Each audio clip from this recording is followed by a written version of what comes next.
So the war against Meghan Markle is intensifying in the propaganda war against Meghan Markle.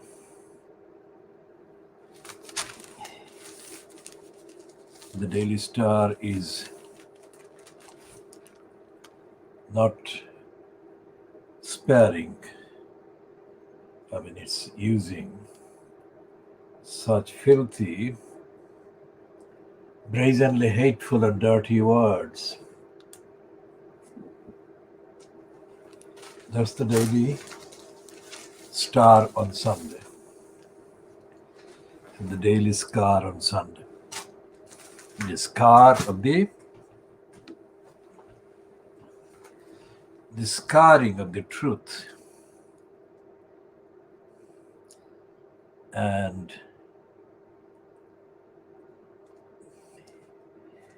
the Observer doesn't seem to have any mention of Meghan Markle on the front page, but it is bound to have something.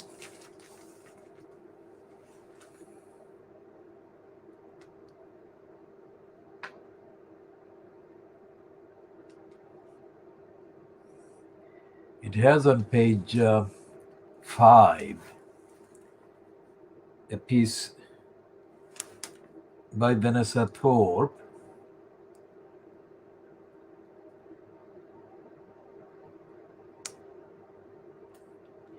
Generation Gap Divides Britain, as the Royals' battle airs on television. And it says the Sussexes, that is the Duke and Duchess of Sussex, which titles are becoming increasingly shallow, not because of the persons, but because of the behavior of Brenda's family in ditching them. And so therefore any connection with the Duchess and Duke titles comes shallow and sounds hollow. And in fact, it really doesn't need, I mean, the pair, that is Meghan Markle and Harry, are on a level of publicity and propaganda and engagements on the public platforms they have created for themselves over in the USA, that they don't need this Duchess and Duke, except for that section of the population in the USA that is still fascinated by the mystery and myths around the kind of English royal kind of entity. So that is fine, but commercially, the pair have become a commercial kind of entity with a series of deals with the media and with the kind of channels. And so that is being felt in the UK and in Fleet Street. Fleet Street is very much obsessed with this.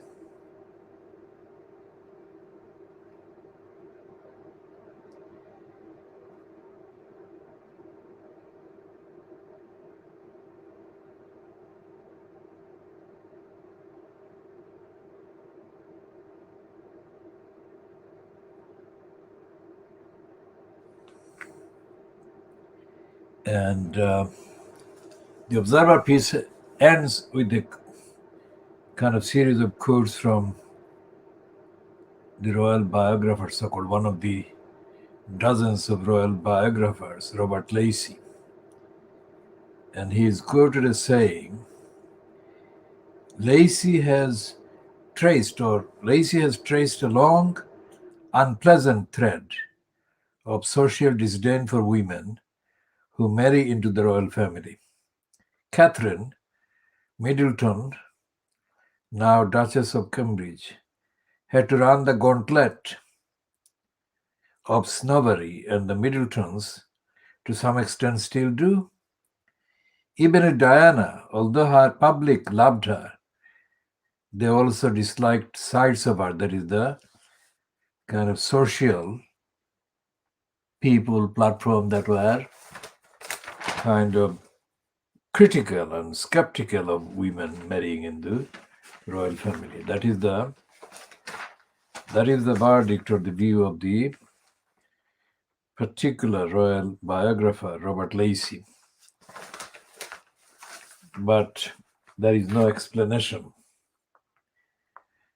There is no explanation, and we give the explanation exclusively, which is that it is the direct result of the brainwashing and the direct result of the gullibility of that core section of the population in England that actually is found on the evidence to be irrational and racist and hostile to the world, to the extent that, as we have said, that 52% in contemporary kind of percentage and division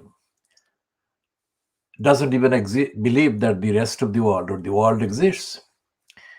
It does believe that little England is bigger than the rest of the world. That is the mental frame, and that is what the Fleet Street papers represent and feed. And on the Sunday People, on the top half or the top of the front page, top right of the front page, and they have not made any distinction between the fact that it's Meghan's white sister that they're calling her sister. It's like Meghan's white father and the white sister who are recruited to join the Gullibles in the propaganda war against Meghan and Harry. And that's what they're saying. They're saying that her sister, she is not her sister.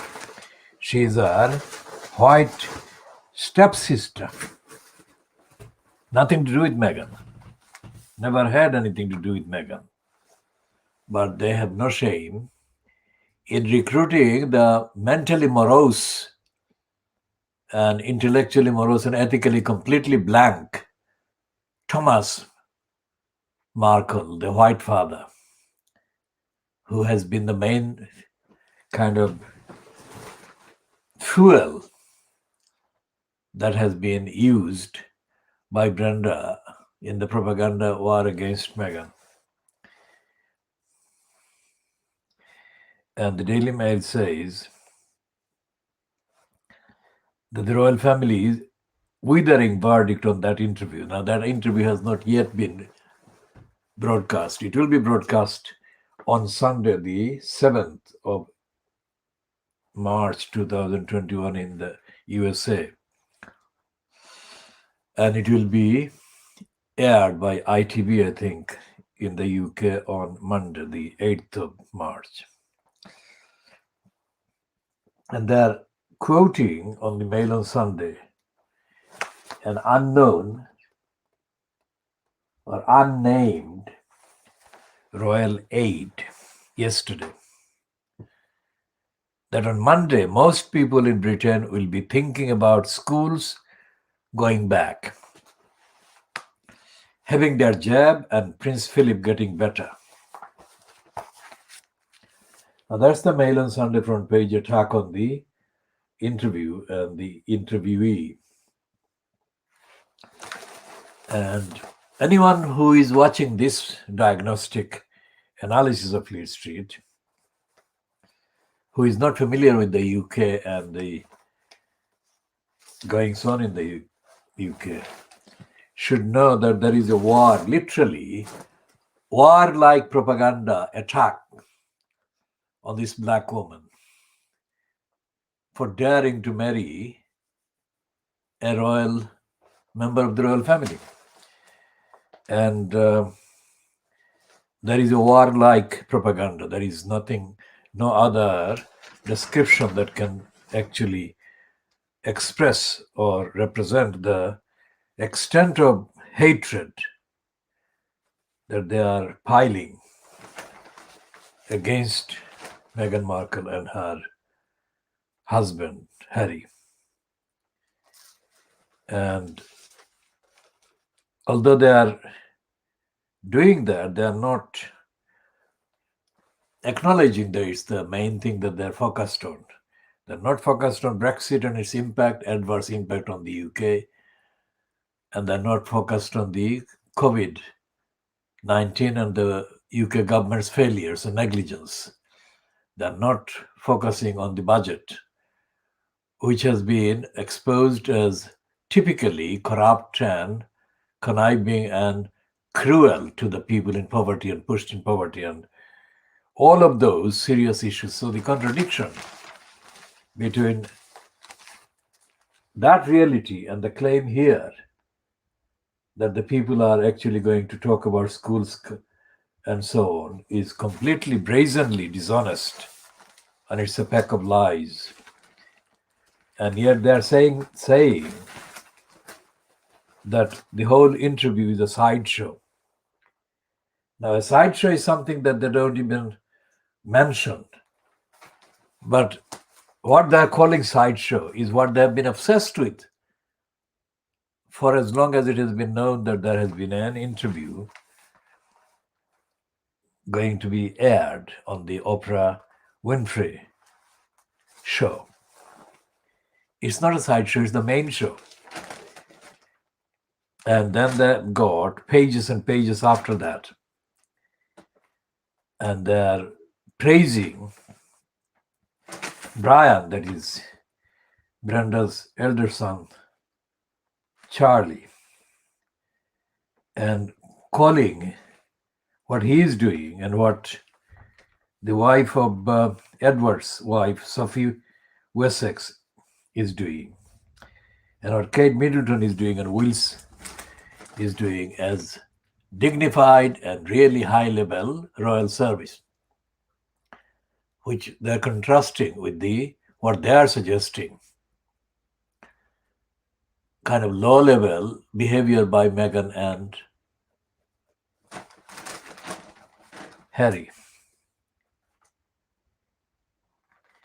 And they're now even sympathetic to the kind of abuser, sex abuser of children, Andrew. They're showing sympathy for him.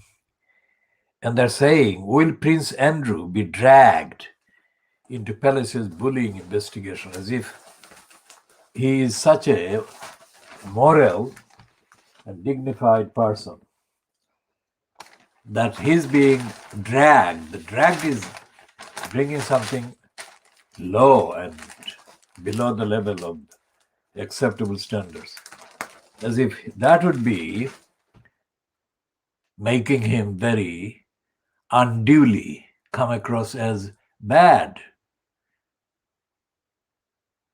And they've got the Mail on Sunday has got 7, 8, 9,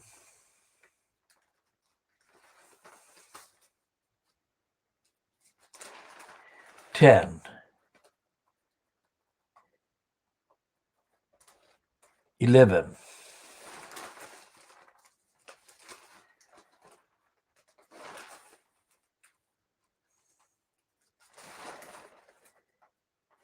12, 13, 14, 15. Now, Mail on Sunday is in terms of circulation, 15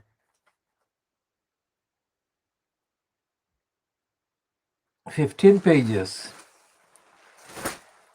of venom and lies against Meghan Markle. And yet they are calling it a sideshow. And all the lies are being piled against her and, of course, against Harry, simply because they have been given the interview to Oprah Winfrey. Now, clearly, this word "ride," they're kind of unsettled. They're annoyed and they're unsettled and they don't like any of it. Because anything they said when the interview was recorded, which will be now published and it will be commented on, would be seen as their right to reply to the insinuations and allegations and snide suggestions and so on against them that the Buckingham Palace, that is Brenda's palace, has issued through Fleet Street. And the Fleet Street is behaving, Fleet Street, the British press, so-called. Fleet Street is the leading titles in Britain of printed newspapers. And those in Africa and Asia and in other countries that deferentially, that is to say, refer to the Fleet Street or the British press as an example to be followed on ethical, moral grounds, on grounds of integrity, on evidence and transparency and accountability, universality, fairness and equality, and all those values that we actually espouse and uphold and advocate. Those who do that in Asia and Africa and other countries outside of the UK must look at the contents of these papers. And if they do that in context about the failures and the cruelty of policy by the government to our society, they will find that the behavior of the Fleet Street papers is worse than can be condemned in any language. Because this is not informative. It's not informing people about anything that is important or relevant or dignified. It's a behavior worse than the behavior of the trolls, to use the kind of term from the internet and social media. They're abusing Meghan right, left, and center. And just to contrast with the court ruling, the second court ruling against the Mail on Sunday, which is doing these 15 pages of attacks on the pair. The second ruling in courts, in English courts in the last week, has ordered the Mail on Sunday to publish on the front page the apology. Now that is the evidence that even when the corrupt bureaucracy in the court system decides to take a partially fair, fact-based kind of look at the behavior of the Mail on Sunday, which is typical of the rest of the Fleet Street, with the minor exception of the Observer in terms of style and in terms of display. When the otherwise corrupt bureaucracy, court bureaucracy, takes a semi kind of neutral and semi-factual look at what the Mail on Sunday has done, it is left with no option but to make a ruling against the Mail on Sunday. That is how bad the Mail on Sunday is and has been, and that is how bad the Rupert Murdoch scam on Sunday is. And they are saying here, this is absolutely not nuclear. What they do is, when they haven't got anything like an interview on Oprah to peg their attacks on Meghan by, they go on speculating about other things. So they are not leaving Meghan alone. That is to say, it's the Fleet Street papers, the British papers, that are obsessed with finding any excuse, any kind of excuse and pretext to justify attacking Meghan. I mean, look at it. How bad is that?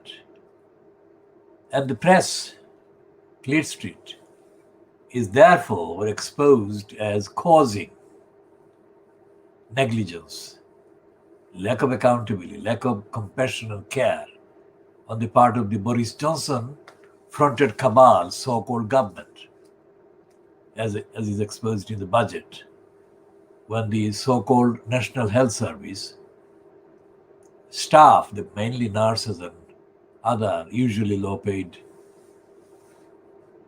sections and levels of workers in the National Health Service, have been given 1% pay rise. Now, 1% pay rise, as compared to the millions, billions of pounds they are paying from the public purse to gangs of criminals doing various contracts under the pretext of doing service for the victims or people affected by COVID-19, the virus. And there is no unanimity among the scientists or the people who actually know the facts about the effectiveness of the vaccine, let alone its reach, that is to say, its application to everyone who is supposed to be in need of the vaccine. So that's the front page of the front page of the Scum on Sunday. And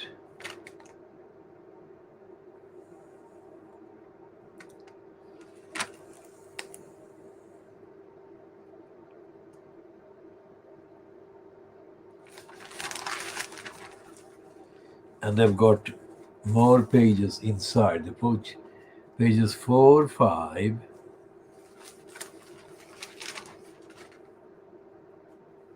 6, 7, 8, 9. So they've got 9 pages on the Scum on Sunday against Meghan. And this is just in the same way, the same narrative, the same venom and demonization of Meghan Markle, and what interview she has given by any means can be seen as rational, balanced, and very calmly presented words and phrases. There is no comparison between what actually these Fleet Street are saying and implying against Meghan Markle and the actual contents of the delivery of the person who has been the subject of these vilifications and lies. And what Robert Lacey in The Observer fails to mention is that the venom against Meghan Markle is not just because she is a woman marrying into the royal family. That is kind of only partially comparable to the marriage of Wallis Simpson, the American woman, white woman, who married Brenda, the Queen's uncle. But the venom, the intensity of the venom and the frequency of the venom against Meghan Markle by Fleet Street, which is acting as a complete and absolute, blind and unquestioning slave to the monarchy, the royal family, confirms the position and the role of the royal family as a racist family, or a family leading the racist narrative, let's say. And that is to the loss of the family, because racists are not at any level acceptable for society, whatever their color. and whatever the location, racism is inherently contradictory to coherence, to tolerance, to mutual respect, and the ordinary duties of individuals, either as individuals or as members of groups or as members of families, regardless of the ethnicity, the race, the gender, whatever. Racism is anathema, that is fundamentally against the basic fabric of humanity. And anyone subjected to racism, or racist prejudice and hatred, is instantly, simultaneously, at once reduced to a lower level than the other people. And that is absolutely abject denial of their humanity, regardless of where that is happening. And when Brenda has failed to stop this racist onslaught against Meghan Markle, sympathy for Meghan and Harry on that count will only increase. Because when people look at the actual contents of what Meghan and Harry are saying and the contents of the misrepresentation by Fleet Street of those supposedly the same events and same statements, all rational people will be forced to conclude that Meghan and Harry have been victims of unfair propaganda and demonization and hatred. And that can only be damaging to the claim for a royal family.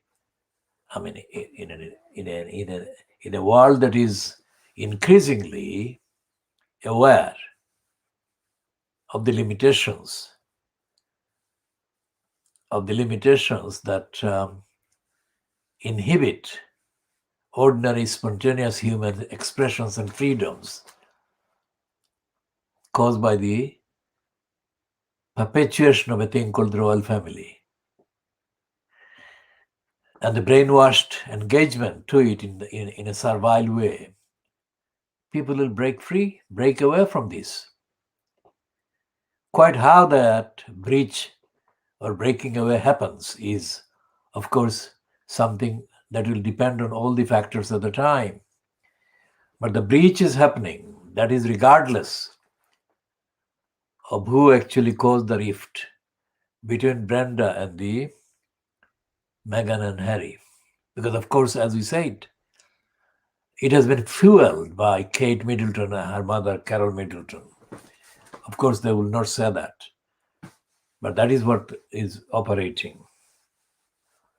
But that's an incidental kind of characteristic. It could have been fueled by any other member of the royal family. This is the thing, because the family itself is sunk in the depth of racism and prejudice. And that is the problem. So it could be anybody in the family, or it could be a staff, it could be a number of staff, it could be anybody.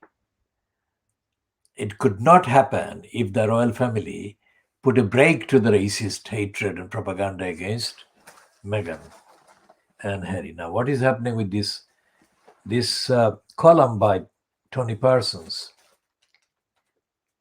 Now, Tony Parsons in the Sun Scum on Sunday is an absolute sold-out mental slave, because he is one of those people in Fleet Street and in the main kind of mainstream kind of platforms who are shameless, who are not embarrassed to say that they're mentally inferior. They feel themselves mentally inferior because they come from a so-called working class background. Now, this is something very peculiar to the British so-called society, working class and not working class and middle class and all the other things. This so-called division between class, working class and middle class and upper middle class and all the rest of it, this is an artificial division, but in terms of mental brainwashing, it deprives the person who is the working class, self-confessed, who is of self-confessed working class background, deprive them of latent, universally present, or universally justifiable self-respect and equality. So what these people do is, in order to ingratiate themselves, or in order to get the approval of their betters, as they effectively treat them, like the Tony Parsons is from the working class background, so he considers the middle class as his better, and the upper middle class even better than that. So the lower the class origin of these mental slaves, the more cruel and brutal are they in the denunciations of the likes of Meghan Markle. That is to demonstrate their servility and to establish their loyalty to the monarchy and so on. And the same person is doing the same thing against another black woman. This is Shamima Begum. And his caption to Shamima Begum, to the picture of Shamima Begum wearing a hijab, the caption actually reads "death cult." Now, we are not part of any movement, either by Shamima Begum or by those who must have kind of got her off the main course of her life. What we are doing as a campaign is to demand justice for her on equal terms as a human being. We have no agenda other than that. But asking for Shamima Begum to be treated by those who owed her the duty of care and the duty of protection, we are only enhancing the claim that can be applied to others universally. So that is our interest, and that is our kind of agenda, if it should be used at all. But Tony Parsons' agenda is not that. Tony Parsons' agenda is to attack those who are already under attack from the royal family and the rest of Fleet Street. And to come across, that is, Tony Parsons wants to come across as loyal to the oppressors and the attackers. So he is exposing himself as a courier of crudity, cruelty, lack of compassion, and of course brazen racism everywhere at every level. The contents of what he says about against either Harry or Meghan or against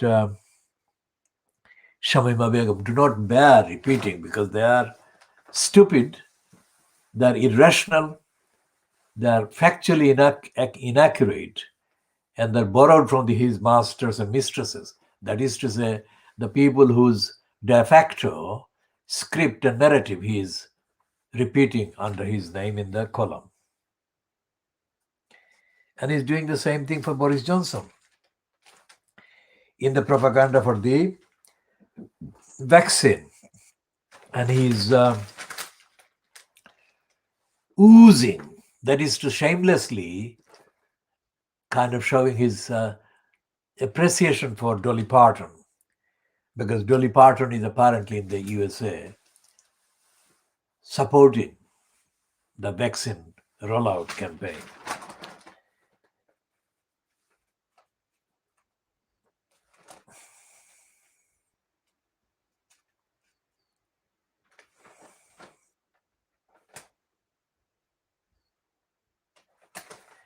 And the editorial, so-called, in the Scum on Sunday is denouncing the Meghan and Harry, and even questioning their very tenuous and fragile remaining links with the so-called royal family.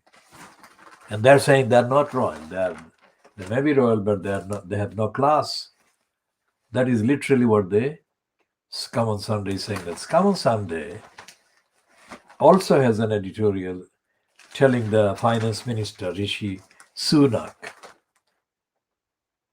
to tax the tech giants and not tax the or deprive the workers. That is a trendy, last minute, like an afterthought. It is not a genuine, dedicated support for the workers, because if they were at all dedicated in supporting the workers, then they would not be devoting 9 pages of the paper today in attacking Meghan and her husband Harry. So this is sickness. It's beyond sickness, the contents and the role of the Fleet Street papers. And it is, we have done the Mail on Sunday, and we have done the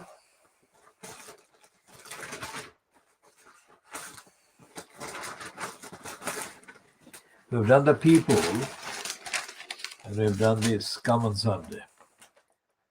And what they're doing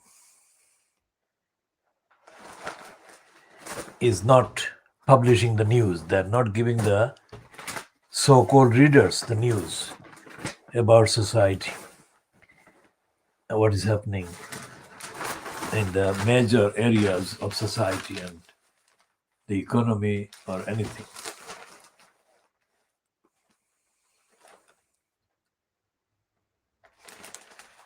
And the Observer is saying something that is quite obvious, but the others are not saying it.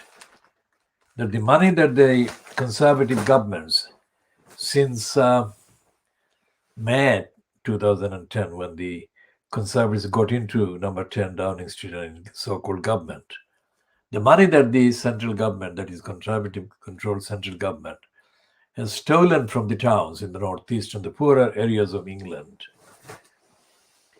or areas of England that have been kept in poverty by the mainly south of England based and south of England centric holders of power in decision-making positions. But south of England does not mean the most ordinary people, single persons and families that are in poverty in the south of England are to be confused with the impact of the slogan South of England, because it may be the area where most of the decision makers come from or kind of protect, but it is not all. The majority of the people are not beneficiaries of the withholding of equal and proper and necessary and sufficient funding that the northeast and the poorer areas of England deserve. But it's not just the poorer areas of England, but most of Wales, most of Northern Ireland, and aspects of Scotland. So what we have got here is a repetition of the same agenda narrative, which is, first of all, they're not giving the information about the details of the failures about dealing with the virus. They're not telling the truth about the relationship with the remaining European Union, individually European Union member countries or collectively the European Union. They're giving itsy-bitsy reluctant concession to things like the check on goods coming from European Union countries will be relaxed, because the level of agreed checks would add more delays and add to the costs of the operation. This is another very significant admission that Brexit was a wrong thing. But that's not the only thing. There are admitting various other things that are direct results of the UK leaving the European Union. And in terms of increased costs, in terms of the increased delays in the passing of goods and services is a different thing, but passing of mainly goods, consumer goods, essential goods. And there have been, for example, the structural reorganization by many of the companies, manufacturing kind of companies, which have been shifting their operations in the opposite direction to what the operations had been for many years. And that shift is actually a direct result of Brexit. And as the time passes, the costs, literally the costs being added by Brexit, will increase. So we see the kind of acceptance by the Boris Johnson cabal of the opposite of what they said they would do. They said they would bring back control by Brexit. Now they're having to lose control, give up control on the movement of goods and services between the UK and the rest of the European Union.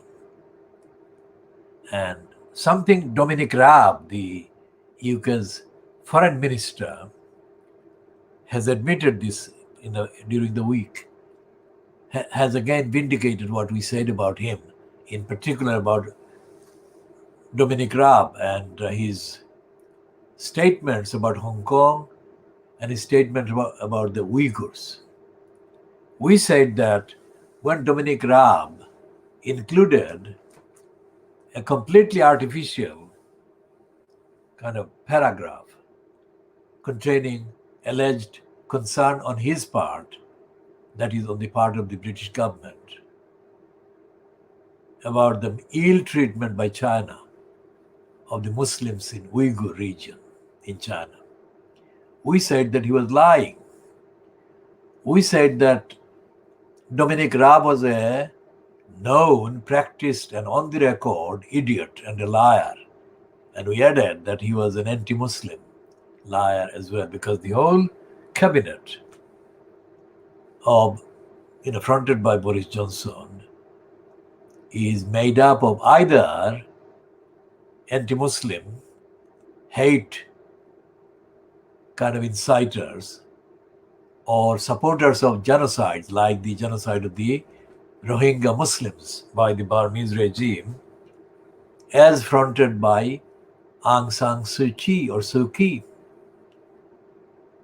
Now, we have said that compared to the silence by Boris Johnson, who was in the place of Dominic Raab now here, Boris Johnson was the foreign secretary, post holder at the time of the Burmese genocide of the Muslim Rohingyas. Boris Johnson stayed silent about the genocide. And Boris Johnson, who is quick, very quick, with the rebuttal on a policy statement that is made against his behavior, has been remarkably, noticeably, and persistently silent about the massacre and the genocide of the Rohingya Muslims, as he has been about the genocidal agenda being carried out against the Uyghurs by the Chinese regime and the Chinese government, the Chinese Han and other majority. We have also said, because it needs saying, that part of the open incitement against the Uyghurs has included the assertion that the Uyghur women, being mainly of Turkish origin, are beautiful. And those beautiful Uyghur Muslim women need to be raped by the Han Chinese. If any other group of people in the world were subjected to that kind of brutality openly by the state, then the Western media, including Fleet Street, would go to town against that regime, the way they are now going to town against Meghan Markle, like finding any excuse to attack Meghan Markle. And they're not doing anything about defending the basic human rights of these Uyghur women and children, girls, by extension. Think about that. And the Fleet Street papers are silent, really silent about the fact, they know that, the fact that Joe Biden, although he has published the accounts by the FBI and others in the USA about the person who ordered the murder of Jamal Khashoggi, will not be kind of penalized in terms of the policy relationship between the USA and the Saudis.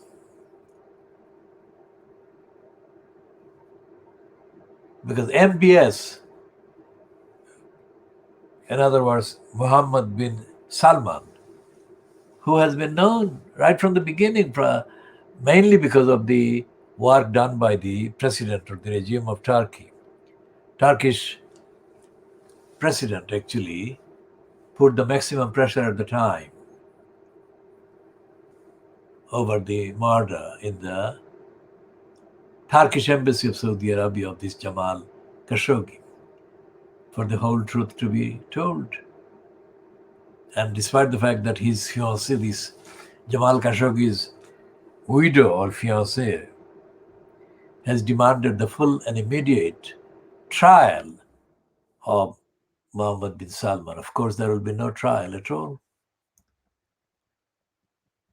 So when the Fleet Street papers and the Western media denounce somebody like Meghan Markle, while their actual allegiances are with murderers, massacres, genocides, when the victims of the genocide and the murder and the massacre in the contemporary context are mainly Muslims. This is not a conjecture. We are doing this world exclusive diagnosis daily, showing the papers to the camera and actually looking at the actual contents and the prominence of the displays and the exhibitions of the contents. There should be no doubt that despite all the pretenses about freedom of press, freedom of expression, democracy, the Western media, mainly Fleet Street media, for example, is behaving in accordance with the agenda of the darkest of the dark ages, Ayyam-e Jahiliyat, with the phrase that was used about Saudi Arabia nearly 2,000 years ago, or about Saudi Arabia of 1700, 1500 years ago. The Ayyam-e Jahiliyat was the main reason for the locating in the commentary of Islam, locating the revelation of the Holy Quran and the sending of the Prophet to that region, because it was sunk, submerged in the age of darkness. And when the two brothers, the Ali brothers of the Khilafat movement during the British Empire in the subcontinent, used the phrase Ayyam-e Jahiliyat, they had instant resonance with the phrase, because the people who were living and campaigning against the impact and the fact of the empire, British Empire at the time, knew that the Ali brothers were telling the truth. And anyone else who used the phrase knew that as well. And we have been investigating what is happening in the subcontinent now, or what has happened or what has been happening since August 1947. Because we have said factually that the many attempts to shake off the British imperialists that failed up to 47, and those attempts are actually connected with the darkness that the British Empire represented. Now, what opposite effect and activities have the countries now exist as three countries mainly? What have they offered to the people as alternatives, as answers, and as models that are better than the reality of the empire and the Raj? What have they been doing? And we started by talking about the Indian film cinema, because we have been watching for factual purposes many films. We never watched as many films as we have been watching recently. And as we come to the conclusion so far that the main films in the Tamil and Telugu and even the other language areas, including the Hindi ones, mainly located in and around Bollywood, Mumbai. So the so-called blockbusters are doing disservice to the cause of democracy, accountability, and fairness of the people. Although there are kind of factory type kind of scripts that show a number of things that are common to all the films. The real narrative, the real inquiry, the real investigation into the duties of the state to the people based on the promise of freedom and independence. The inquiry has been absent and it has been buried. Now, we talked briefly about Pakistan, the counterpart, cinema counterpart or cinematic counterpart in Pakistan, and obviously for various reasons, economic, demographic, and all the rest of it. The Pakistani versions have been less original and less popular. But popularity is, of course, a contentious thing, but that is a fact of the observation. And compared to both India and Pakistan, the cinematic kind of entities, we have not found yet anything remarkable or remarkably kind of independent at all in the outputs in Bangladesh. So essentially, we are not concerned about the regime, even the fact that in India it is a very bad regime compared to Pakistan, but the essential betrayal of the people as being done by the cinema industry in India is lethal, because hundreds of millions of people in India are being intentionally kept in poverty and lack of equality and justice. They don't deserve that. They deserve much better. They've deserved much better now. This is more than 70 years since August 1947. And things should have changed within the first 10 years, but they haven't. The disparity, the lack of equality and fairness across India are increasing. And the brainwashing on the part of the cinematic platform and the media equivalents, the brainwashing to conform to the narrative that is the wrong narrative is increasing and getting consolidated.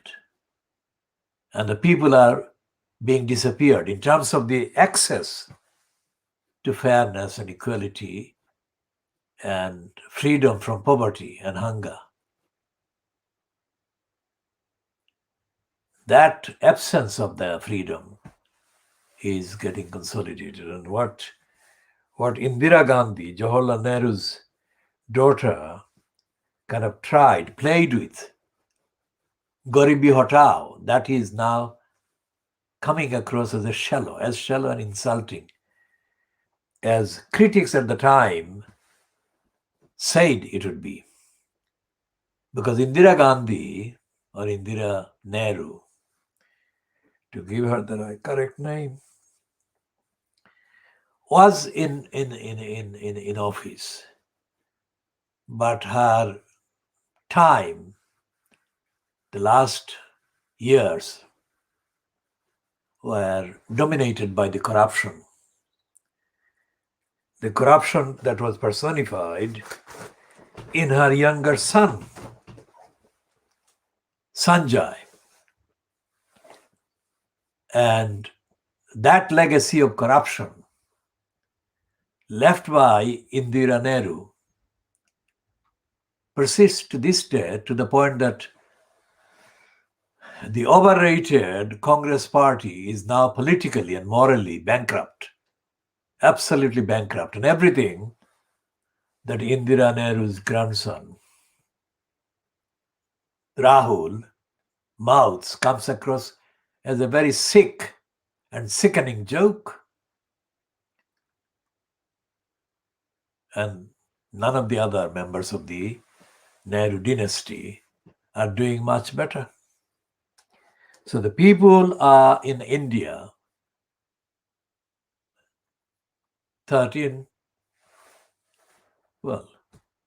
it's 13,000 people, million people, probably more than that, are faced with a bleak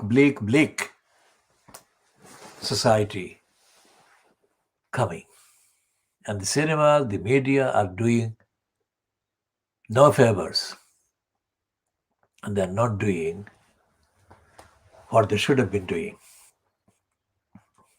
So they are absolutely betraying the people of India generally, and they're betraying the people of the vast areas of the country. Not just the Seven Sisters, but other countries in the south as well. And within the kind of so-called prosperous kind of provinces, say in the Punjab and in Haryana and Uttarakhand and all the other places. What the kind of violent reaction by Narendra Modi to the protest movement by the farmers illustrates is that Modi has got no real model of economy, because the reform so-called of the farming kind of industry, agriculture, is a desperate attempt to cover up and hide the failures of the agricultural policy, because most of the people in the agricultural industry or agricultural business or agricultural occupation have been burdened with various degrees of poverty and low income. Now the cinemas don't show that. And that is not unconnected with the fact that the cinemas are produced by interests that are actually agencies of the Modi narrative, the BJP narrative. They pretend to be patriotic, but they are actually very intensely betraying the people.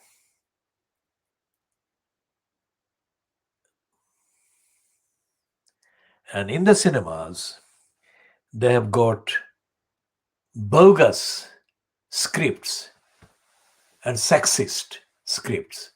As one of the actors currently very much involved in filming and cinema, Kajol Agarwal, has said, she said that the majority of the films with blockbusters, whatever, are obsessed with giving special treatment to the heroes, that is the male ones. And she has used expletive language and words. And she said that when she gets bored with that, she goes to her van and does kind of moaning and does whatever.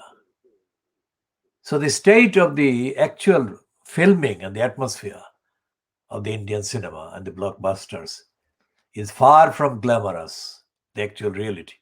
As even Shruti Hassan, another of the currently active kind of film actors, has said, just like Kajal Agarwal, they know each other and they're close friends according to reports.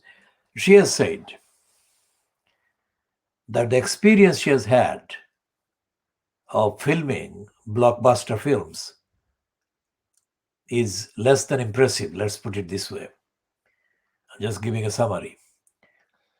So if those days were back, let's say the days of campaigning against the British Empire and British Raj were back, would anyone believe this? If somebody told them that when the British have left, the politicians and the decision makers and the leaders of industries and the filmmakers will let the people down, would anyone believe them? But they are letting the people down beneath the glamour and the kind of imitation of cheap kind of glamour exterior. They're not dealing with the complete dysfunction that dominates the court system or the so-called courts of law in India, and the lack of complete or fair and timely access to remedies through the courts.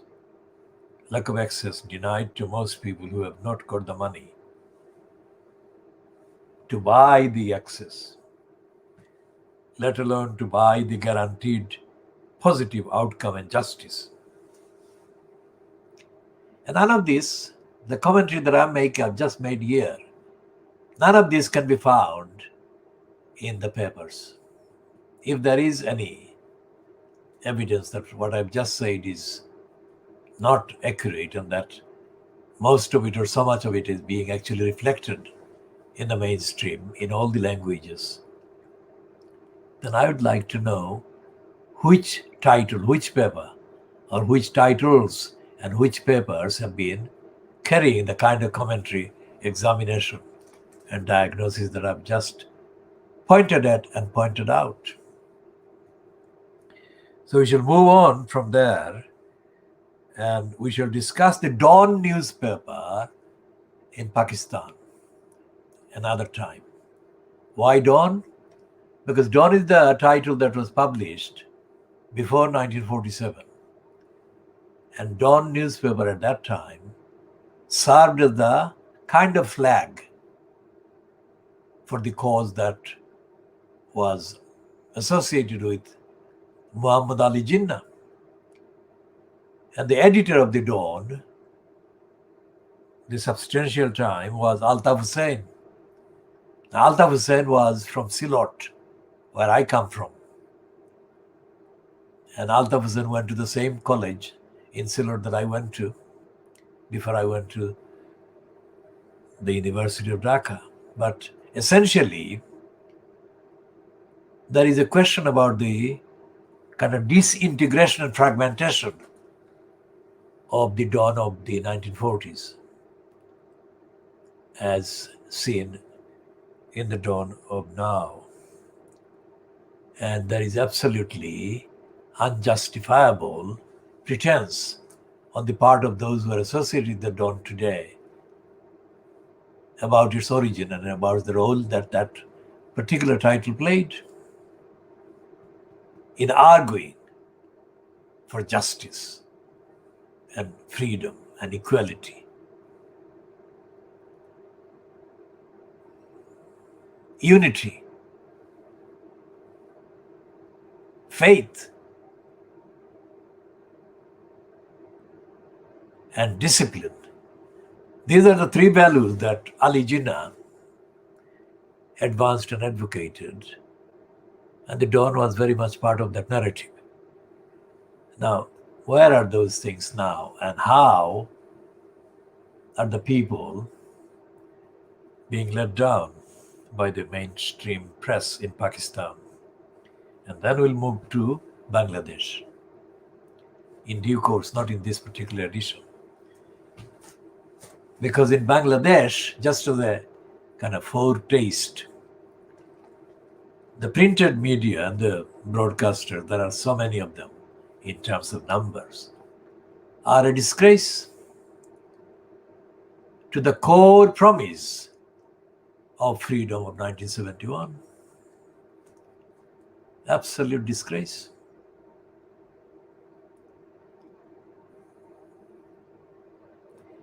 Now, I have been a journalist, unique, because I have not been a journalist for money. I write, I have written, and I'm still publishing. This is part of the work of the journalism. I do it for the principle, full stop. Not for any gain, not for the CB, and not for any name. And before 1971, I encountered quite a few editors in Dhaka, including a man from the Indian state of Madhya Pradesh at the time, because he was from Madhya Pradesh, but he was a Muslim, so he was based first in Rangoon, in Burma, and then he moved to Dhaka. And he edited a thing called Young Pakistan. I'm talking about my contact with him in the 1960s. So he edited the Young Pakistan. And he embodied in his behavior, in his attitude, all the wrong things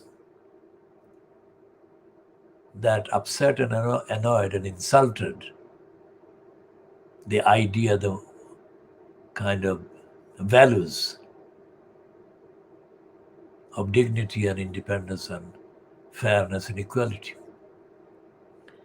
And if anyone could be personally named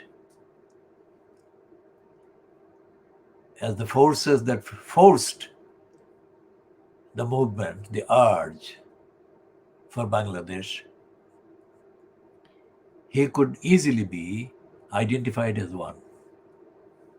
He was an arrogant, let's say, East Pakistan person. And no matter how much time I gave in doing the original research and writing, some of the outstanding pieces that still remain outstanding because of the prediction and accuracy and forecast that I made. This man refused to say thank you to me. I owed him nothing.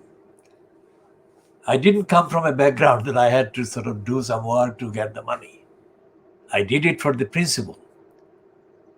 And I observed a spectacular stupidity and lack of respect for the freedom movement against the British Raj in the behavior of that man and others.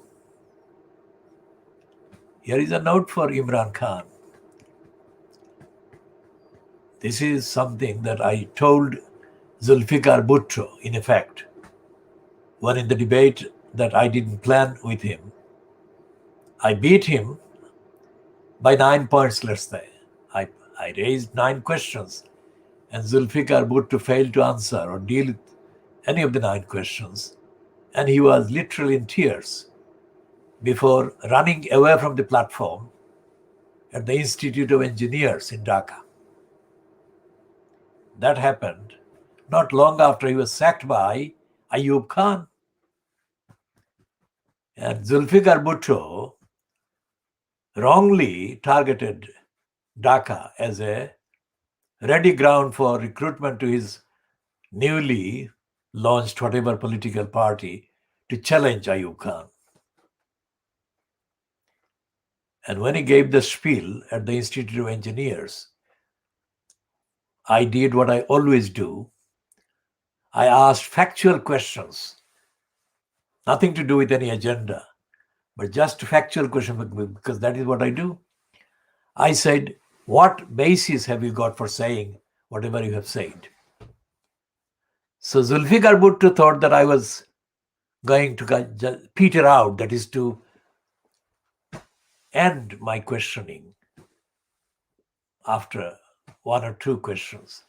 But that wasn't to be, mainly because he failed to understand that there was something more important and more powerful and more influential than all his arrogance combined, arrogance about Larkana, his property, and the rest of it. And he didn't answer my question. He went on to say something else, whatever it was. And then I picked the next item of contradiction, inaccuracy, and so on. And then he went on and he said something else after that.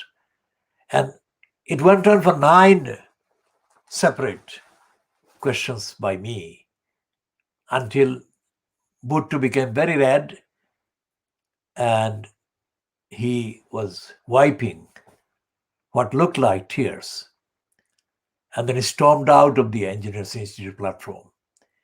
And he went to the Intercontinental Hotel, not far from where the Engineers Institute was sited. And he left Dhaka not long after that. Now, prior to that, the idea was that he would spread his message to the young person, because I was one of the young persons present there, and there were thousands of them in a big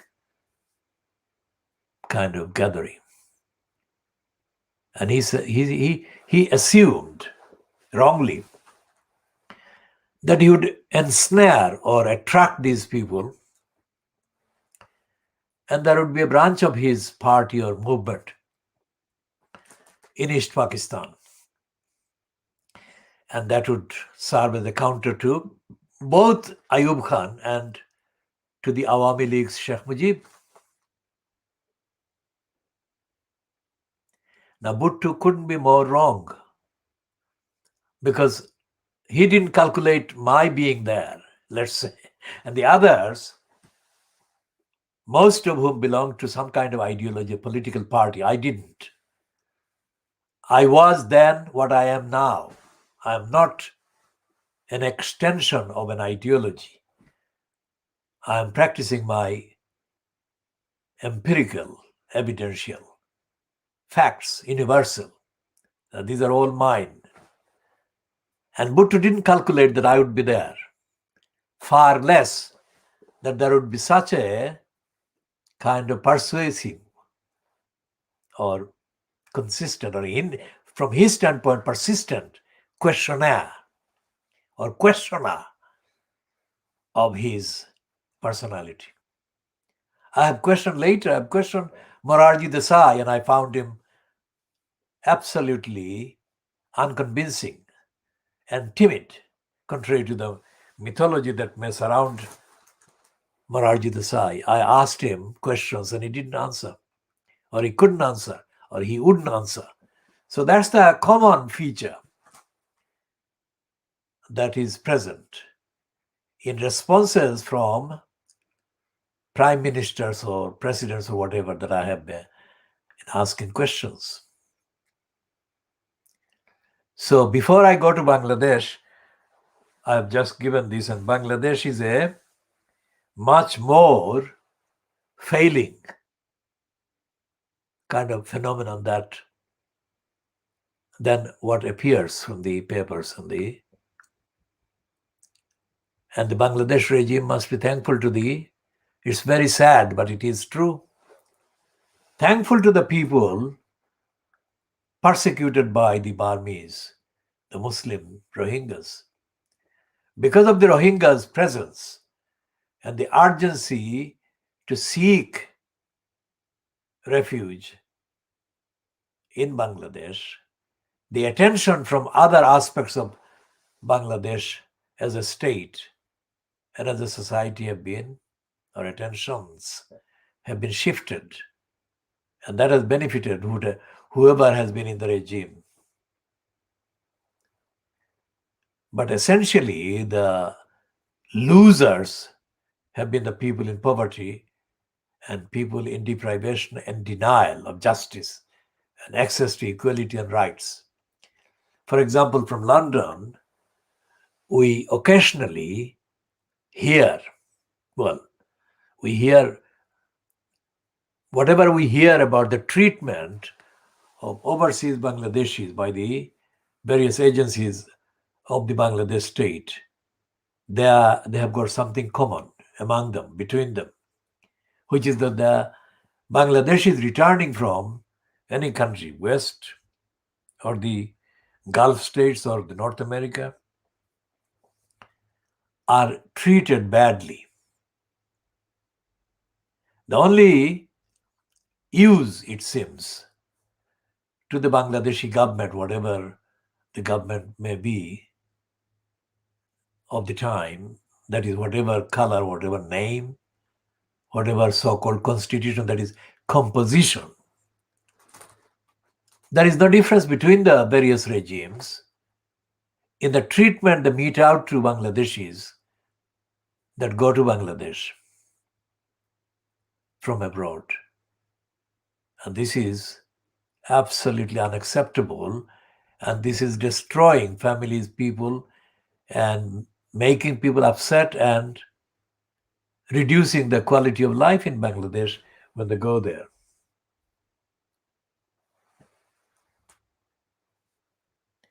And so therefore, what we are looking at in the post-1947 periods is the state of these governments and the state of service of these three countries to the people that are supposed to be treated with respect and dignity.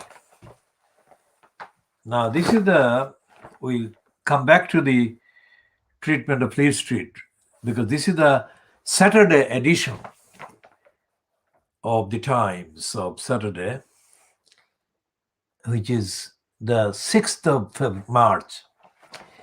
And just to illustrate the point how obsessed they are against Meghan Markle.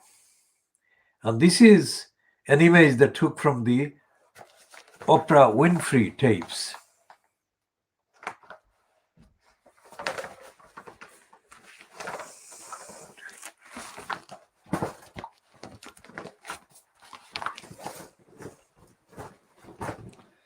So we shall be continuing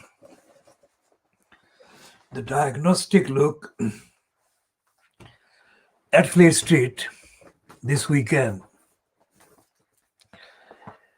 in the context of the fact that today, the date, that is not necessarily the time, because the time between the UK and the USA, of course, there are several hours difference. So what will happen is that 24 hours, or during every 24-hour cycle, the social media, the internet, of course, carry latest updates on their narrative and agenda on general news, but this time it will be stuffed full of venomous campaigning hatred against Meghan Markle after she actually, seen on broadcast version of the Oprah Winfrey interview. Now, about Shamima Begum, let's say the main theme, you can see on the screen, on the top right corner of the screen, an image of Shamima Begum. That is to highlight the fact that we are focusing main commentary on the need for justice for Shamima Begum and the other three girls. Now, it bears explaining again because some people may be viewing this for the first time. Now, Shamima Begum is a girl, is a child. We are placing her time-wise between October 2010 and February 2015. And I shall explain that, the reason for that in a minute. I shall explain again the reason for that in a minute. And for anyone who is watching this, may think that the number of people on the list of friends and followers is almost absent. There is nothing. Nobody is following us, as far as we know. And that is intentional. We don't want anyone to follow as a kind of reflex. Anyone who wants to know what we are doing can find us, because once it is broadcast, it is there, it can be found. And anyone who is searching properly, intelligently, they can come across what we are broadcasting. But in addition to broadcasting, which is new because of lockdown actually, we have been publishing on the social media platforms. I mean, with the name of Khoodeelaar for 13 years, say. But even before that, we've been publishing as other kind of titles of the campaigns, the movement for the defense of the values from the East End of London and for the defense of the East End of London. Now, anyone who does intelligent research and is serious about locating something, they can find us. And the reason we don't want any friends and we don't follow any quote friends is plain as plain can be, which is that we are not doing it as a kind of bragging, boasting thing. We're doing it for the substance. And we do not care about Mark Zuckerberg or anybody else whose platforms we are using. We don't intend to follow their agenda narrative. We only do those things which are unavoidable technically. So there are various kind of buttons that we use, but we don't at all accept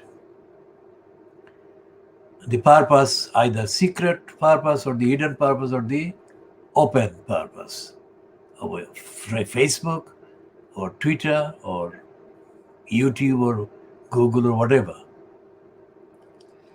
So what we do is something that is very kind of minority in terms of the numbers of people doing this. Other people want to have as many followers, as many views as possible. We do not literally care, even if there is no follower. What we care about absolutely is to get the facts right. And facts followed by values, the highest values that we practice and we aim to practice. Be truthful, be impartial, be objective, transparent, accountable, fair, at the highest levels possible. And we are doing this mainly as a moral, ethical, democratic and liberating exercise. And we assert there is no such program, there is no other program that is doing the same. We call it the diagnosis of Fleet Street, but we of course include all the politics and all the other activities that are relevant and related to the contents and the behavior of Fleet Street and the society and the color, the political color, and the lack of morality or the level of morality on the part of any cabal. In the case of the UK, it's the cabal fronted by the congenital liar Boris Johnson.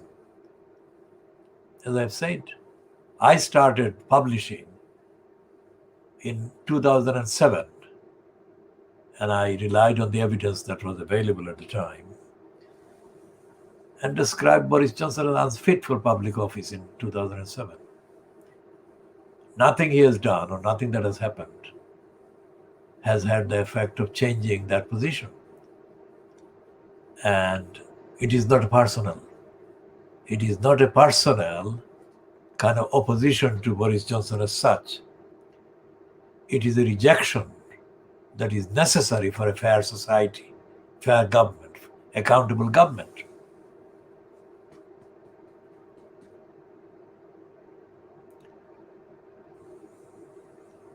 Imran Khan should actually do something that is priceless. He should say sorry for the behavior of Bhutto in 71 and everything that followed. Imran Khan should start saying sorry, even if he was not responsible personally, because millions of people suffered as a result of what Bhutto did in his stupid kind of behavior. He told the MPs elected at the December 1970 general election. He told the MPs elected in what was then West Pakistan that he Bhutto, would beat them up, break their legs. He said that he would break their legs and he would beat them up if they went to Dhaka. He did say that.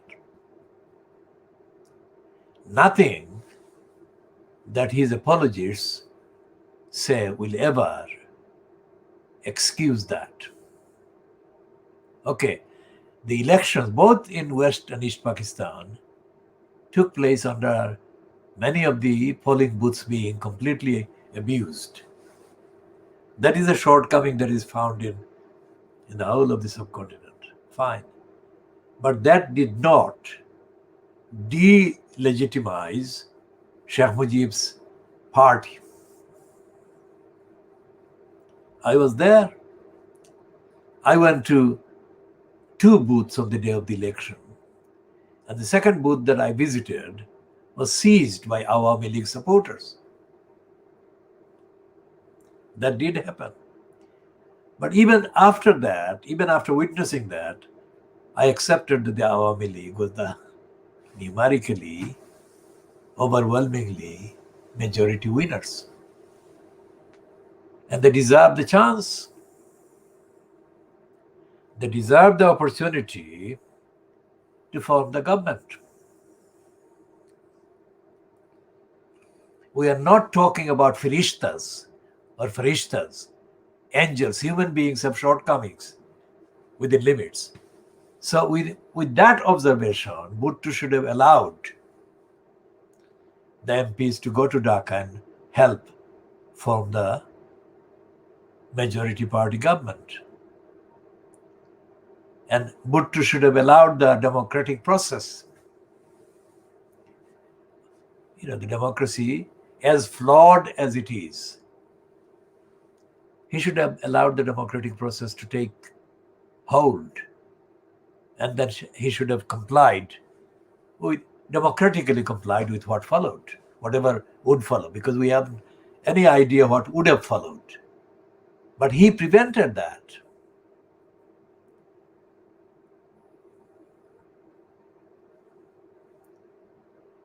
So Imran Khan should say sorry that Bhutto didn't do that. He didn't allow the democratic process to start by the National Assembly having its session in Dhaka.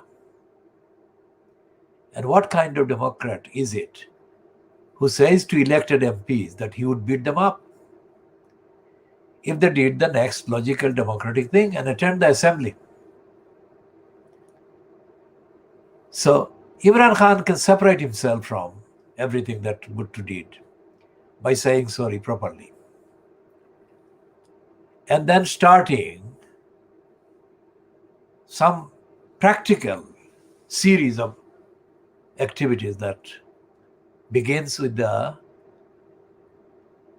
payment of sufficient compensation to the victims of the whole so-called war. The military didn't have any mandate. Of course, Bhutto didn't have either, but the military didn't have any mandate to do what they did.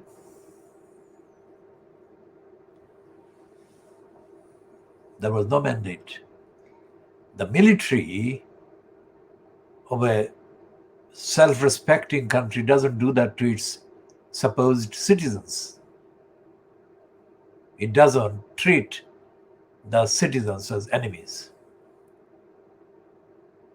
because the citizens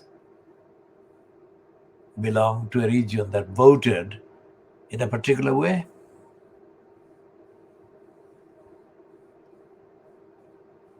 Okay, so we come back to Shamima Begum, and the picture of Shamima Begum is shown on the top right corner of this screen. And what we are saying for Shamima Begum applies to her three fellow school friends at the time.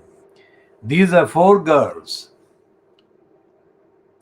And all the commentary that has appeared today and over the weekend in Fleet Street about Shamima Begum, or all the commentaries that have mentioned Shamima Begum, and the ruling against her that was read by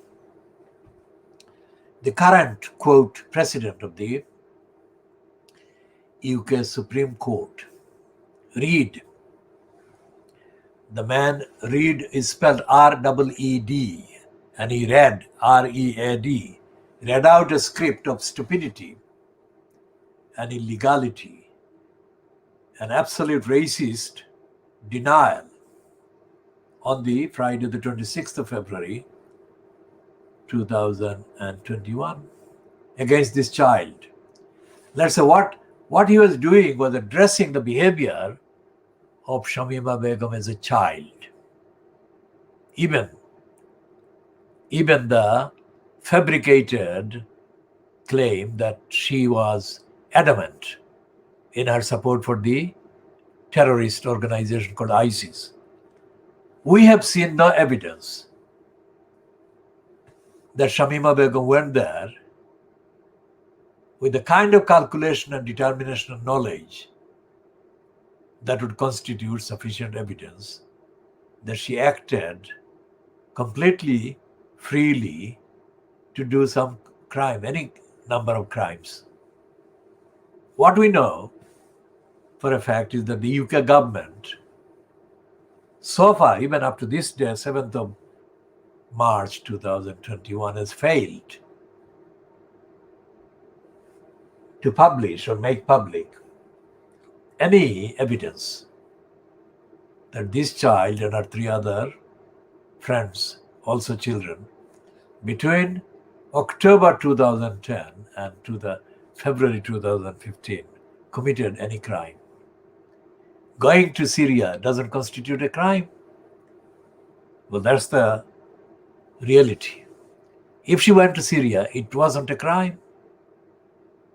And I repeat, these children who went to Syria and were first reported as having gone there, reported in February 2015 as having gone there, didn't commit a crime. Let Priti Patel, the current Interior Minister in the UK, deny this with evidence. Let Boris Johnson do that. Let anybody else, let any of the so-called senior licensed law traders, including Glasson, this QC, who has been given the kind of propaganda spot as the lawyer of the week on the Times of Rupert Murdoch for representing Priti Patel and the Home Office against Shamima Begum. Let him publish the facts and the evidence against Shamima Begum and her 3 friends. Now, this is the woman who has been the second target of the racist Fleet Street. The first one, of course, is Meghan Markle. Imagine the treatment of her or of Meghan Markle, if either or both of them were white. Well, white in the sense of ethnicity. I mean, many people in Asia are whiter than many European people, but that doesn't mean they're ethnically white.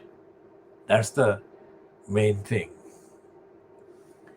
As one of the radio broadcasters, James O'Brien of LBC, has pointed out, a teenage Nazi, a white boy, has been found guilty of plotting explosions, fascist explosions like the Nazis. There is no difference between her, Shamima Begum, and that boy, because both are British national by birth. And that boy has been tried for a serious crime, and he's not lost his nationality. And Shamima Begum was not tried for any crime, and her nationality by birth has been taken away. So that's the biggest ground for campaigning for justice for her and for our friends. And the other one is that Shamima Begum, between October 2010 and February 2015, was entitled to protection by the local Tower Hamlets Council in East London to all the support that she needed and would have needed under the duty that the council was obliged to deliver, called the safeguarding the children duties. Think about that. And this child, remember the time frame. We are calling her a child because when all of this happened, she was a child. That's what we are focusing on. And everything I'm saying here, of course, is being broadcast and is accessible to both Priti Patel and the intelligence service and everyone else. So let them deal with the facts that I am articulating and outlining and spelling out. So this safeguarding the children duty, or the series of duties under that banner, was or were neglected by the Tower Hamlets Council. And that's an illegality.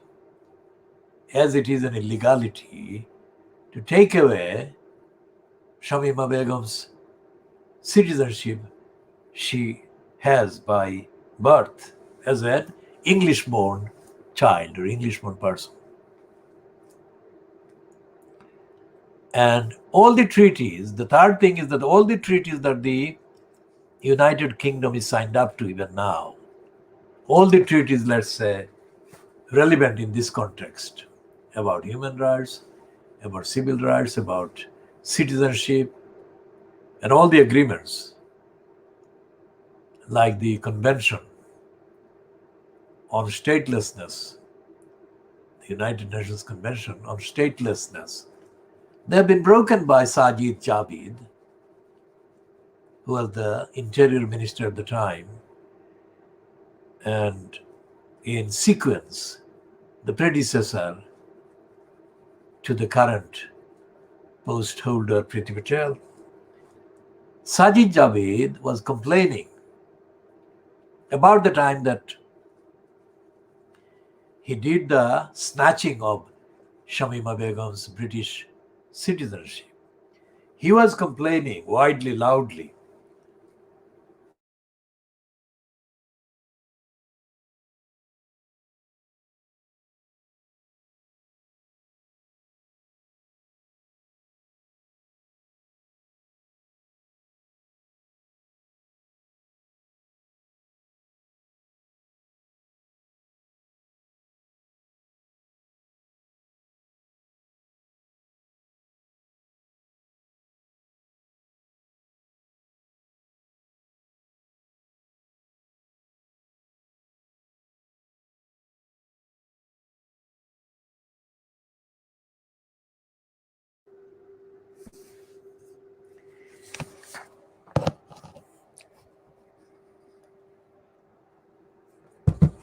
So if there was a disconnection, there was a temporary kind of interruption due to power connection, I think. I hope that this is continuing. This decision that Sajid Javid, as the Interior Minister of the UK, took against Shamima Begum by snatching her citizenship, British citizenship from her. He did that at the time when he was also complaining that he was being targeted by the left in Britain, the political left in Britain, who were condemning him as a coconut. Now, in my speech on the 4th of May 2018, I delivered at the Altabali Park. Altabali Park is named after the victim of the racist attack on the 4th of May 1978. And I spoke exactly from this spot where I recorded the first ever television interview on the mainstream television about the campaign for justice for Altabali and others in May 1978. And in my speech, I said that if Sajid Javid is unhappy with the fact that people are calling him a coconut because he is behaving like an agent of the racists and an Asian person, even if he is born in England, with a father described as a Pakistani bus driver, even if he is complaining that he was called a coconut, he should not blame the people who are calling him a coconut because they could not be accusing him of behaving like a coconut if he were behaving unlike a coconut and was doing the right things. So if he did the very things the racist Home Secretary would do, then he, being of Asian kind of background, Pakistani Muslim background, whatever, would be the correct object of derision and derisive condemnation, including being condemned as a coconut. I called him out and I said to him, drop your coconut behavior. He didn't. And not long after all of that, he lost that post. So what he did in the short time that he was in post as the UK Interior Minister, that is to say, Home Secretary in Theresa May's government, the only thing that has outlasted, that has survived, that has actually becomes, quote, significant, the only action that Sajid Javid did that has become significant is to take away Shamima Begum's British citizenship by birth. Now that's very absurd and very obscure and very twisted and very distorted legacy that Sajid Javid left as the incumbent at the time in the office of the UK Interior Minister. That's a perverse kind of legacy. If after this Supreme Court kind of rubber stamping of his decision on Friday, if Sajid Javid does not occupy another, quote, high office of the state as it was put by Alan Johnson, coming from an ordinary so-called working class background, who was an occupant as the interior minister during the Labour government. If Sajid Javid doesn't occupy a post, then Sajid Javid's name would be associated correctly with the Coconut Act. And I'll tell you why. Because even somebody like James O'Brien, who is of Irish origin but very anglicized and very much brought up in the English environment and very much kind of looks up to the so-called English middle class. We don't care about the class because it's artificial and it's completely a kind of misdescription of people and their abilities and their commitments and their moral integrity and the rest of it. We are above all of those pettiness which belongs to the dark age, the age of Jahiliyat that dominated what is now England and English Ireland and the British Isles. Even James O'Brien said that it was odd that Sajid Javid or any Home Secretary could take away your citizenship. It's not a mandate that he has got.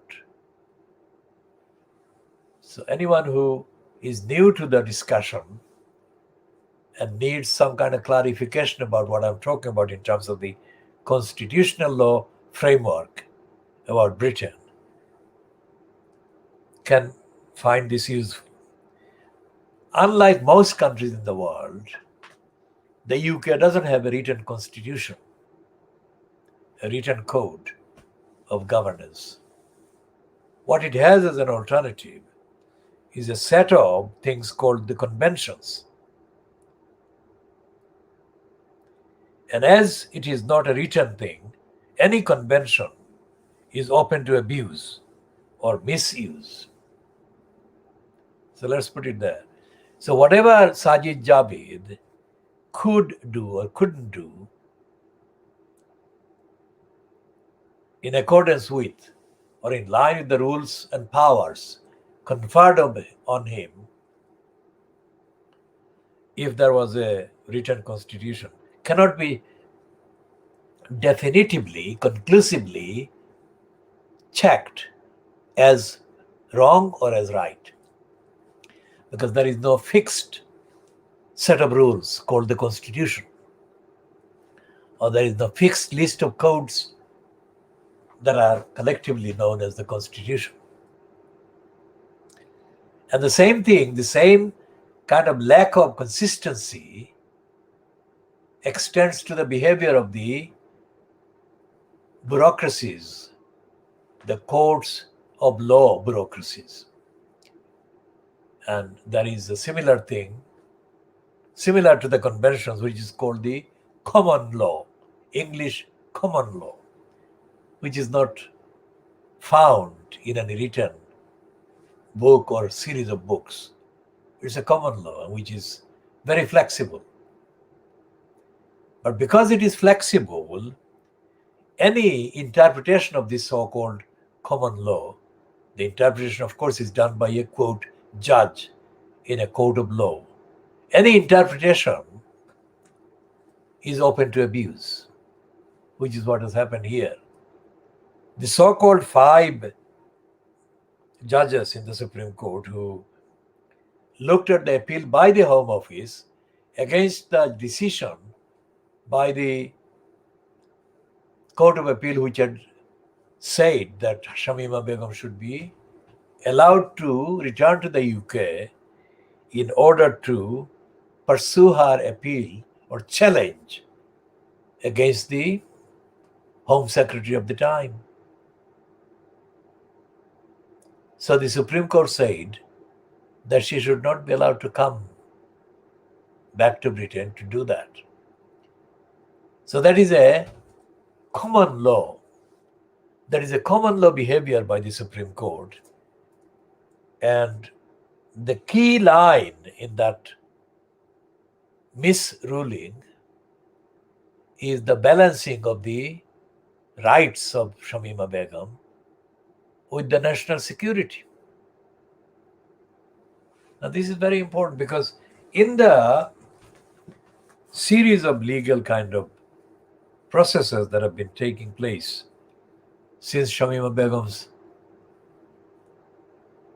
presence in Syria was found, the main evidence against her and her fellow schoolgirls, friends, has been the fact that she has left the country for a radical kind of cause or something. That is an assertion. But there is no evidence that she or the others committed any crime. Crime in even international law or crime in the context of the English or the UK jurisdiction. There has been no evidence adduced, as they say, added or presented before a properly constituted court that Shamima Begum did commit any crime. So the Supreme Court abused the law and actually passed a ruling against her, despite the fact that the ruling was based on no evidence that she had done anything wrong. So the Supreme Court said that the balance between the rights of Shamima Begum and the requirements of national security. The requirements of national security were given more weight than the rights of Shamima Begum to the series of things that she was being deprived of. The fact that she had been deprived of her citizenship and that she has been prevented from returning to her country, despite the fact that there was no charge against her and there was no trial of her on those charges anywhere. And that is the truth up to this day, this time. So, we have been effectively on air just about 2 hours, I think, but we shall continue as long as we can maintain this narrative because it's important to get this in one piece. So those are the wrong things by the Supreme Court and the Home Secretary. And what James O'Brien said, James O'Brien is a trendy little white man. He is entitled to being ignorant and yet have the platform. Now the same kind of platform would not be given to somebody even more knowledgeable than he is if that person or those persons were of African or Asian origins or backgrounds or identities. But that's the continuation of the racist status quo in Britain. And there is nothing in the behavior, in the utterances, in the public speeches or spiels made by or on behalf of Keir Starmer. Keir Starmer is a licensed law trader, that is to say, a barrister, who is the leader at the expense of the Labour Party and the expense of the society in Britain today. And although he's a licensed law trader, and the entry on him in the racistly run Wikipedia is completely misleading and false, because it doesn't mention the flaws and the defects in his career and his roles. It gives a plastic kind of promotion with listing a lot of rubbishy, unnecessary, insignificant achievements that don't go to the heart of the duties that he owes to society in the context of democracy. And the democracy context is that an MP or an opposition MP must, as the first duty, deliver the demands for accountability on the part of the executive. And this outrageous behavior by the Supreme Court, backing and rubber stamping the outrageous behavior of the Home Secretary and the Home Office, is probably the most important constitutional law issue that should have been immediately addressed extensively and with sufficient rigor and detail by the leader of the opposition, not only because he is the leader of the opposition, but because he is supposed to have a record of forensic examination of the details of an issue. Forensic is the term that Jeremy Corbyn used to kind of promote the image of Keir Starmer while Starmer was a front bencher given the charge by Jeremy Corbyn to shadow, that is to oppose the Brexit secretary in the government. But so far, since he became leader after Jeremy Corbyn left, I think in April 2000, Starmer has completely let down all the expectations and he has not delivered. And this is not good enough, because it is not just the rights of Shamima Begum to justice, but to anyone in society who has been unjustly robbed of their nationality. So although Shamima Begum is not of Anglo-Saxon white origin or background, she is as entitled in international law as anybody else who is Anglo-Saxon, etc. And I have said that Nazi teenager was found guilty or found responsible for the plot to blow up whatever in a Nazi kind of series of explosions.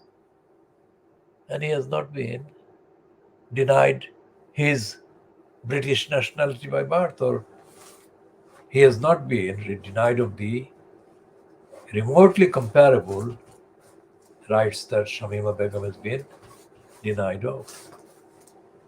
And he, if anything, deserves to be denied of more things and more rights than Shamima Begum has been, because Shamima Begum, unlike him, has not been accused of any crime, has not been tried of any crime or on any crime, and has not been found guilty of any crime.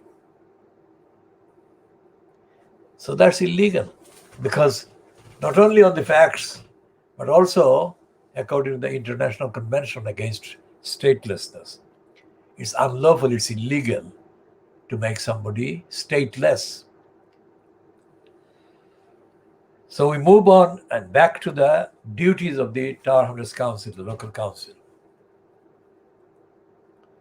There are three kind of aspects to Shamima Begum And the three aspects to doing the campaign for justice for her.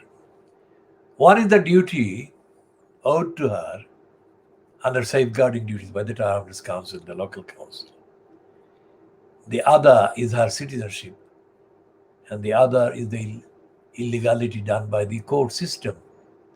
Supreme Court, let's say, being the so-called apex or the top court in the country. The Indian newspapers, especially the Hindustan Times, the Times of India, and the Hindu,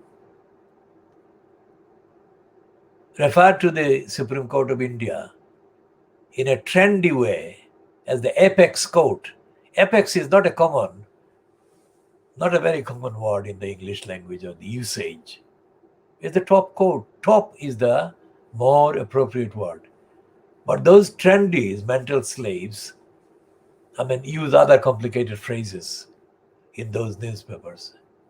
And it is absolutely undeniable proof of embarrassing subservience to the relics of the Raj. So back to the Tower Hamlets Council. And the Supreme Court decision, of course, has been given kind of comparatively more space and more kind of commentary, for the simple reason it's the top court in the bureaucracy. And the other thing we have to say, in our campaign, in our movement, and in my dedication for justice, I don't accept anyone saying that the UK has a Ministry of Justice or the UK courts deliver justice. They don't. Not because they do and I'm reluctant to admit that, no. The fact is that, and the facts are, that they don't. The courts are not practicing delivering justice. And I have had enough kind of engagements, empirical engagements, with various stages and various forms of courts and court personnel, and with the licensed law traders. As I said, I would be now a retired licensed law trader, probably carrying more than one bag of QCs or whatever. But I'm not, because I didn't take I didn't get called, despite the fact that I was eligible. And they actually detected a very rigorous advocate in me early on. So they didn't give me the call. Makes no difference to me. It does make a difference to them, but not to me. Because I would not do anything different. I would continue to do the justice campaign at every level, every time. So Shamima Begum's entitlements to justice remains as powerful, as rigorous, and as lawful as it did when Sajid Javid took her citizenship away. There is a series of legal instruments, let's say legislative instruments in place that makes the local council responsible for delivering safeguarding services, protection to the children. It's called safeguarding the children duties. Now,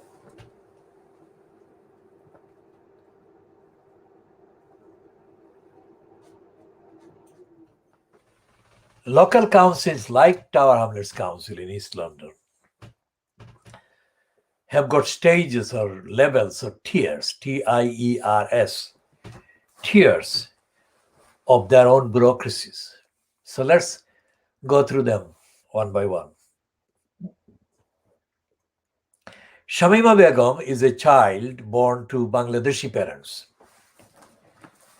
And most of her kind of age group, born to Bangladeshi parents, would be born to parents who are not highly formally educated, let's say. And the composition of the Bangladeshi community, which I have been advocating for and creating the image for, has been very urgently in need of support and advocacy, which is what I have been primarily offering it for decades. And that is the reason, because most of the people migrated to the UK primarily to improve their economic situation. And I will not go into the details of the fallacy, the economic errors inherent in the migration thing altogether, not just applicable to the UK, but to the North America, the Middle East, people from Pakistan, India, Bangladesh, and the Southeast far eastern countries that go to migrate to the Emirates and the Saudis and whatever. They do that at a very high price, at a high cost to their personal lives and to their families' lives, those who have families. And this applies to the people who migrated to the UK from mainly Ceylon and in later from other parts of Bangladesh. But let's focus on the Siloti background. Most of the people who migrated and have had children here have less than necessary formal schooling backgrounds. I'm putting it kindly. It's not a fault. It is in the circumstances where they come from and they were in. Now, I decided very much from the day that I arrived in London to do the necessary as required by the particular events or incident to help the people in the way that I could. And most of my help has been including engagements with local authorities like the Armed Council and courts of law and the police and parliament and whatever. And of course the media, the mainstream media like Fleet Street and related ones, including doing a lot of campaigning work with other forms of media, including the academic ones based also on various institutions, including the universities. And the school that Shamima Begum and her school friends attended, whose name the school has been renamed many times in the last, let's say, 30 years. The school that they attended, of course, the school before they were born, was called the Dainford School. Daneford, Dainford School. The Dainford School in the Bethnal Green area, not far from the junction of the northern junction of the Brick Lane and the Bethnal Green Road. Not far from there, but not very near. So the Dainford School had been, for almost 100 years, consistently and continuously, a single-sex boys' school. Now, single-sex boys' secondary school. And that school, for a significant length of its life, had been attended mainly by children, boys of Jewish backgrounds. And that changed when the Bangladeshis arrived, and the numbers of boys attending that boys' school increased, and they came from the Bangladeshi backgrounds, Siloti families. Now, in the governance of secondary schools, there is a lot of work to be done in order to deliver, if the schools concerned are to deliver the high level or good level of schooling. Going to school is not the same as education. Remember what I'm saying. Education is something more than going to school. So it doesn't follow that somebody going to school is being at the same time educated. They may be being trained in skills, but education is wider and more profound than mere attendance at school implies. So when the Denver school was subjected to a transfer or transition or restructuring into a mixed sex boys and girls secondary school, the parents correctly of the existing boys had serious reservation and reason for expressing concern. I'll give you an example.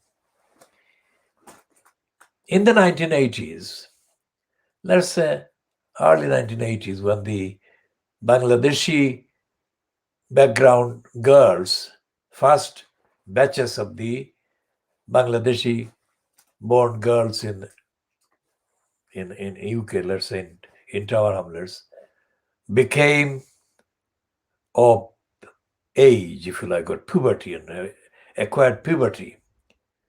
A lot of Bangladeshi boys made secret or not so secret contacts with them, resulting in illicit kind of relationship with them that led to very large numbers of these girls becoming pregnant.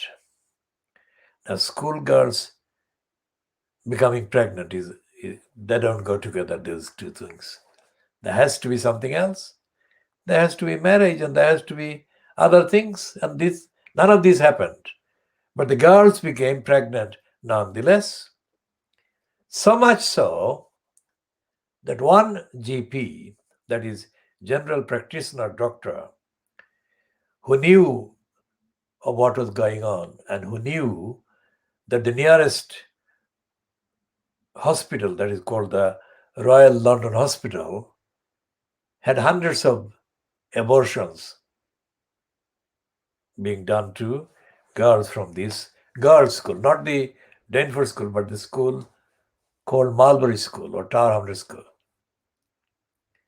And he told me, this doctor told me, because he knew that something was needed to be done, but there existed no organization and there existed no kind of group of parents or guardians to deal with what was happening.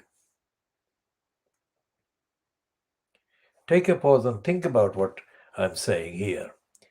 And I'm saying this as part of the enhancement to the illumination of the factual background uniquely available here on this program to what happened to Shamima Begum and the others. Nobody knows about these children's background. Nobody knows about Tower Hamlets. Nobody knows about what actually went on about the neglect and the safeguarding duty being neglected by the local schools and the council. And I have been involved for years before these children were even born in preparing the ground for defending the high standard of morality and ethics and the necessary ground for the best available schooling that they could get. So what is happening with the Shamima Begum kind of case now goes back a long way, decades, in terms of the negligence by the Tower Hamlets Council, the local council. And I was also a very active member of the biggest committee on the now defunct Inner London Education Authority. Now, Inner London Education Authority had powers over schools in 10 London boroughs. And I was probably the most active member of the schools committee, the biggest committee, for a long time. And what happened in the 1980s was that the Inner London Education Authority, via these bureaucrats, decided to alter the structure of the Marlbury School. Remember, we're talking about the altering of the structures of two schools. Dainford School, where Shamima Begum went, but it was called something else, and the Marlbury School, or the Tower Hamlets School for Girls. Tower Hamlets School for Girls was like the opposite composition of the Dainford School, because Tower Hamlets School for Girls, or call it the Marlbury School, was a single-sex girls' secondary school, whereas Dainford School was a single-sex boys' secondary school. And they were situated just under or around a mile apart, or thereabouts, let's say. But mile is a wrong kind of measure because the transport is not straightforward from one to the other. I'm just giving a physical kind of distance. I could be overstating the distance or understating it. I have not done a technical measure, but giving a rough idea. They were the same borough and the western parts of the borough, if you like. So the Inner London Education Authority, without any consultation, decided to begin the process of mixing the composition of the Tower Hamlets Girls' School as a mixed school, starting with the sixth form stage being turned into mixed sex. That is the worst age group in terms of preventing this illicit pregnancy, because the older the boys, the more likely are they in terms of hormones and all the other impulses. So the fact that they actually decided to do that was conveyed to parents of existing girls attending the school at the time. And it was not a letter that was drafted with sensitivity and respect. Now, anyone who knows cultures would know that any number of pregnancies before marriage or outside of marriage is of course frowned on, and correctly so. And the fact that these are girls from Muslim parents and Muslim families doesn't need any explaining. This was completely unacceptable. Now, how were the parents to deal with girls that became pregnant? It's a very difficult, traumatizing, and absolutely unbearable burden in every respect. And this was going on. This was going on during the 1980s in Tower Hamlets. And there is no record that can be found anywhere that anyone was doing anything to stop it. So when this doctor approached me, because he knew that I was a campaigner, or I was the campaigner, I had to do something. So what I did initially was do two or three things. One is to ask parents that I knew, and that was in the context of the totality of the children being affected, There was a very small number of parents I knew because I had no other connection with this school. So the only connection was the one that was accidental, if you like. I knew somebody who was going there to the school with their child, the girl. So I knew by that that person had a child, had a girl in that school. So those ones that I knew by that way, I asked them about it, and the overall response that I got to that, what I thought was the very urgent kind of situation, the response was less than enthusiastic. One was probably the stigma that the parent felt and the shame that they felt. So they wouldn't admit to the knowledge to the extent that they did have the knowledge. They didn't admit that to me. And I didn't force them. And the second thing I did was start to observe, monitor from a distance the movement of the girls and the kind of movement towards the school gate of Bangladeshi boys. And I can say that it was absolutely amazing. It was absolutely shocking and horrifying that this was taking place in broad daylight, and the boys were making contracts with girls. So much so that then they would go walk in particular directions after the school hours, after the schools broke and it was time for the girls to go home. Instead of going home, many of these girls were going somewhere else, mainly on foot, but sometimes being driven in cars that would arrive near the school, nearer the time for the school to end, the school day to end. Imagine my duties. I mean, I had no time because I had other things to do and I had to give up on those, most of the other things. And I was having to effectively maintain observational guard just to monitor what was happening with these girls and the boys. So what to do? There was no organization, there was no institution, and there was no resources to carry out the complete monitoring that was necessary to protect these boys and the girls from what they were doing without any discrimination. That is to say, they were serving their hormones.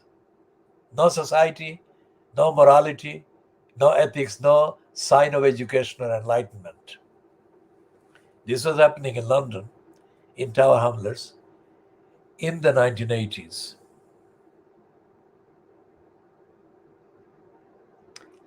So I did that for how long I cannot tell now, because if I maintain a diary, it's not in front of me. And it went on for too long.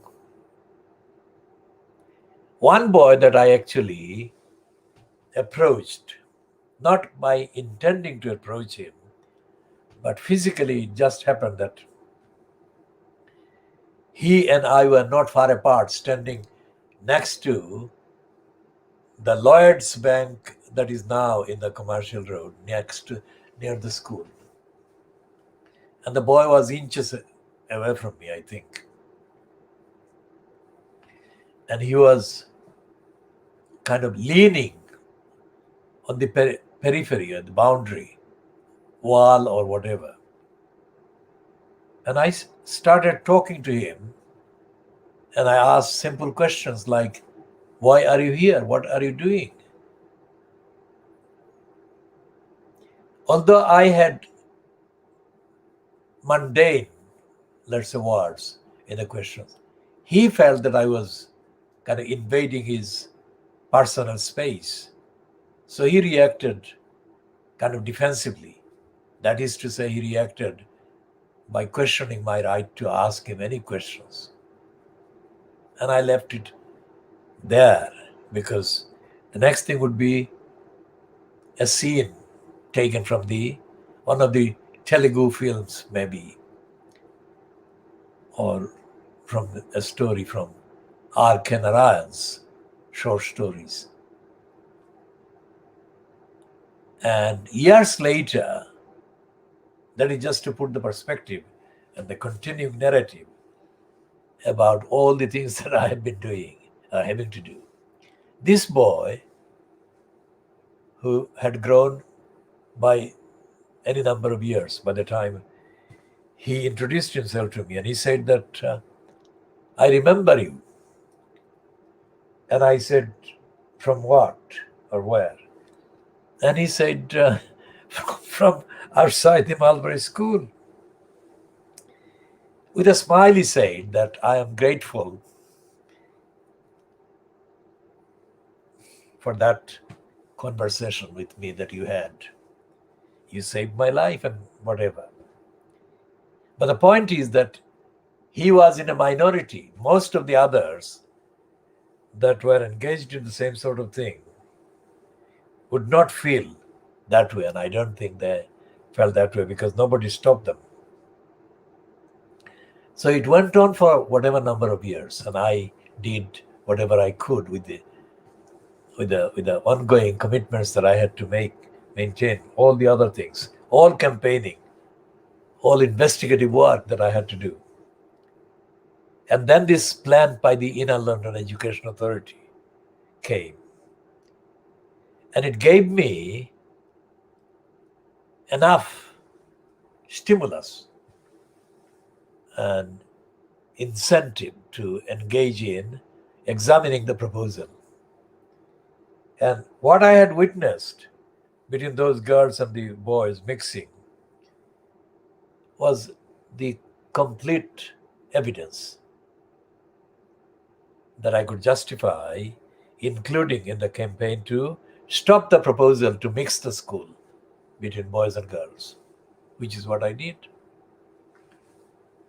And that resulted in a successful campaign to stop the proposed mixing of the two sexes in that school. And I did that. Now, if you were to visit London, covering those periods and those events, you'd need millions of pounds and hundreds of people engaged in what I did. And that is one episode. That is what I do, and that is what I'm doing with Shamima Begum now, just to put you in the picture, long picture.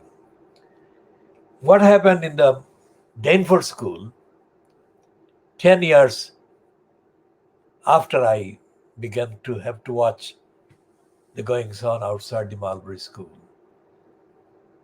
and then stop the proposed mixing of the sexes. The Tower Hamlets Council then proposed in the first part of the 1990s that they would mix the Dainford School between boys and girls.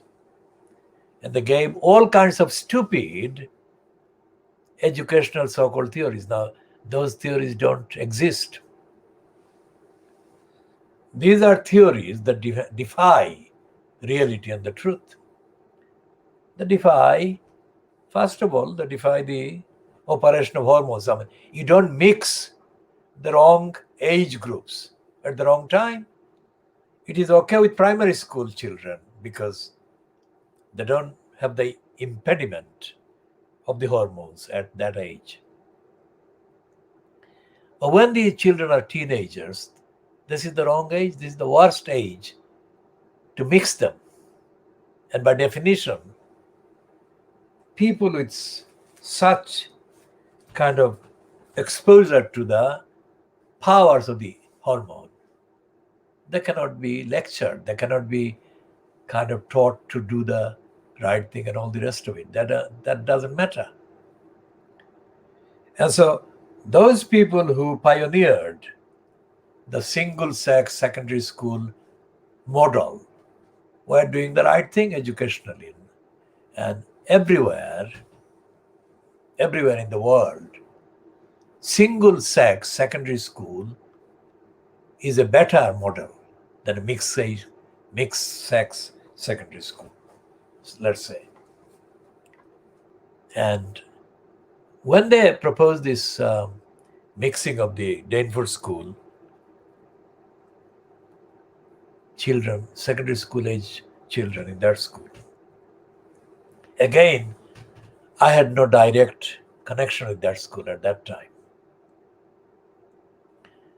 But I was approached by parents.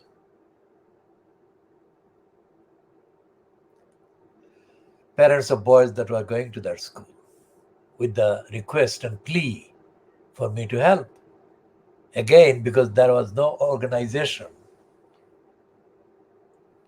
or institution or platform or forum other than the campaigning me with all kinds of campaigns. So I did what I always do in that kind of situation. I said, let's go and campaign. And we campaigned, but we were betrayed by a number of Bangladeshis for their career reasons who lied to parents, and therefore the balance of the votes or the signatures against the proposal ended up being less. The numbers against were less than the numbers for because of the lies. Now that took place, let's say, in the middle of the 1990s, and the school began to deteriorate from then onwards. By the time these children, Shamima Begum and her friends are born years after this campaign. But we could have prevented the degeneration of that school if those liars, the Bangladeshi liars, had not lied. Because they had said, they had actually copied the lies given to them by the Tower Hamlets Council, which is the local council, that if the school were mixed sex, then everything would prosper. Pack of lies, but it's not important to give the details, but the fact that they lied is the one that is important. So it's the same Tower Hamlets Council in the mid-1990s that was doing that intentionally destructive thing. Create a sexually immoral and degenerate kind of atmosphere in that school, imposing it. It wasn't there before.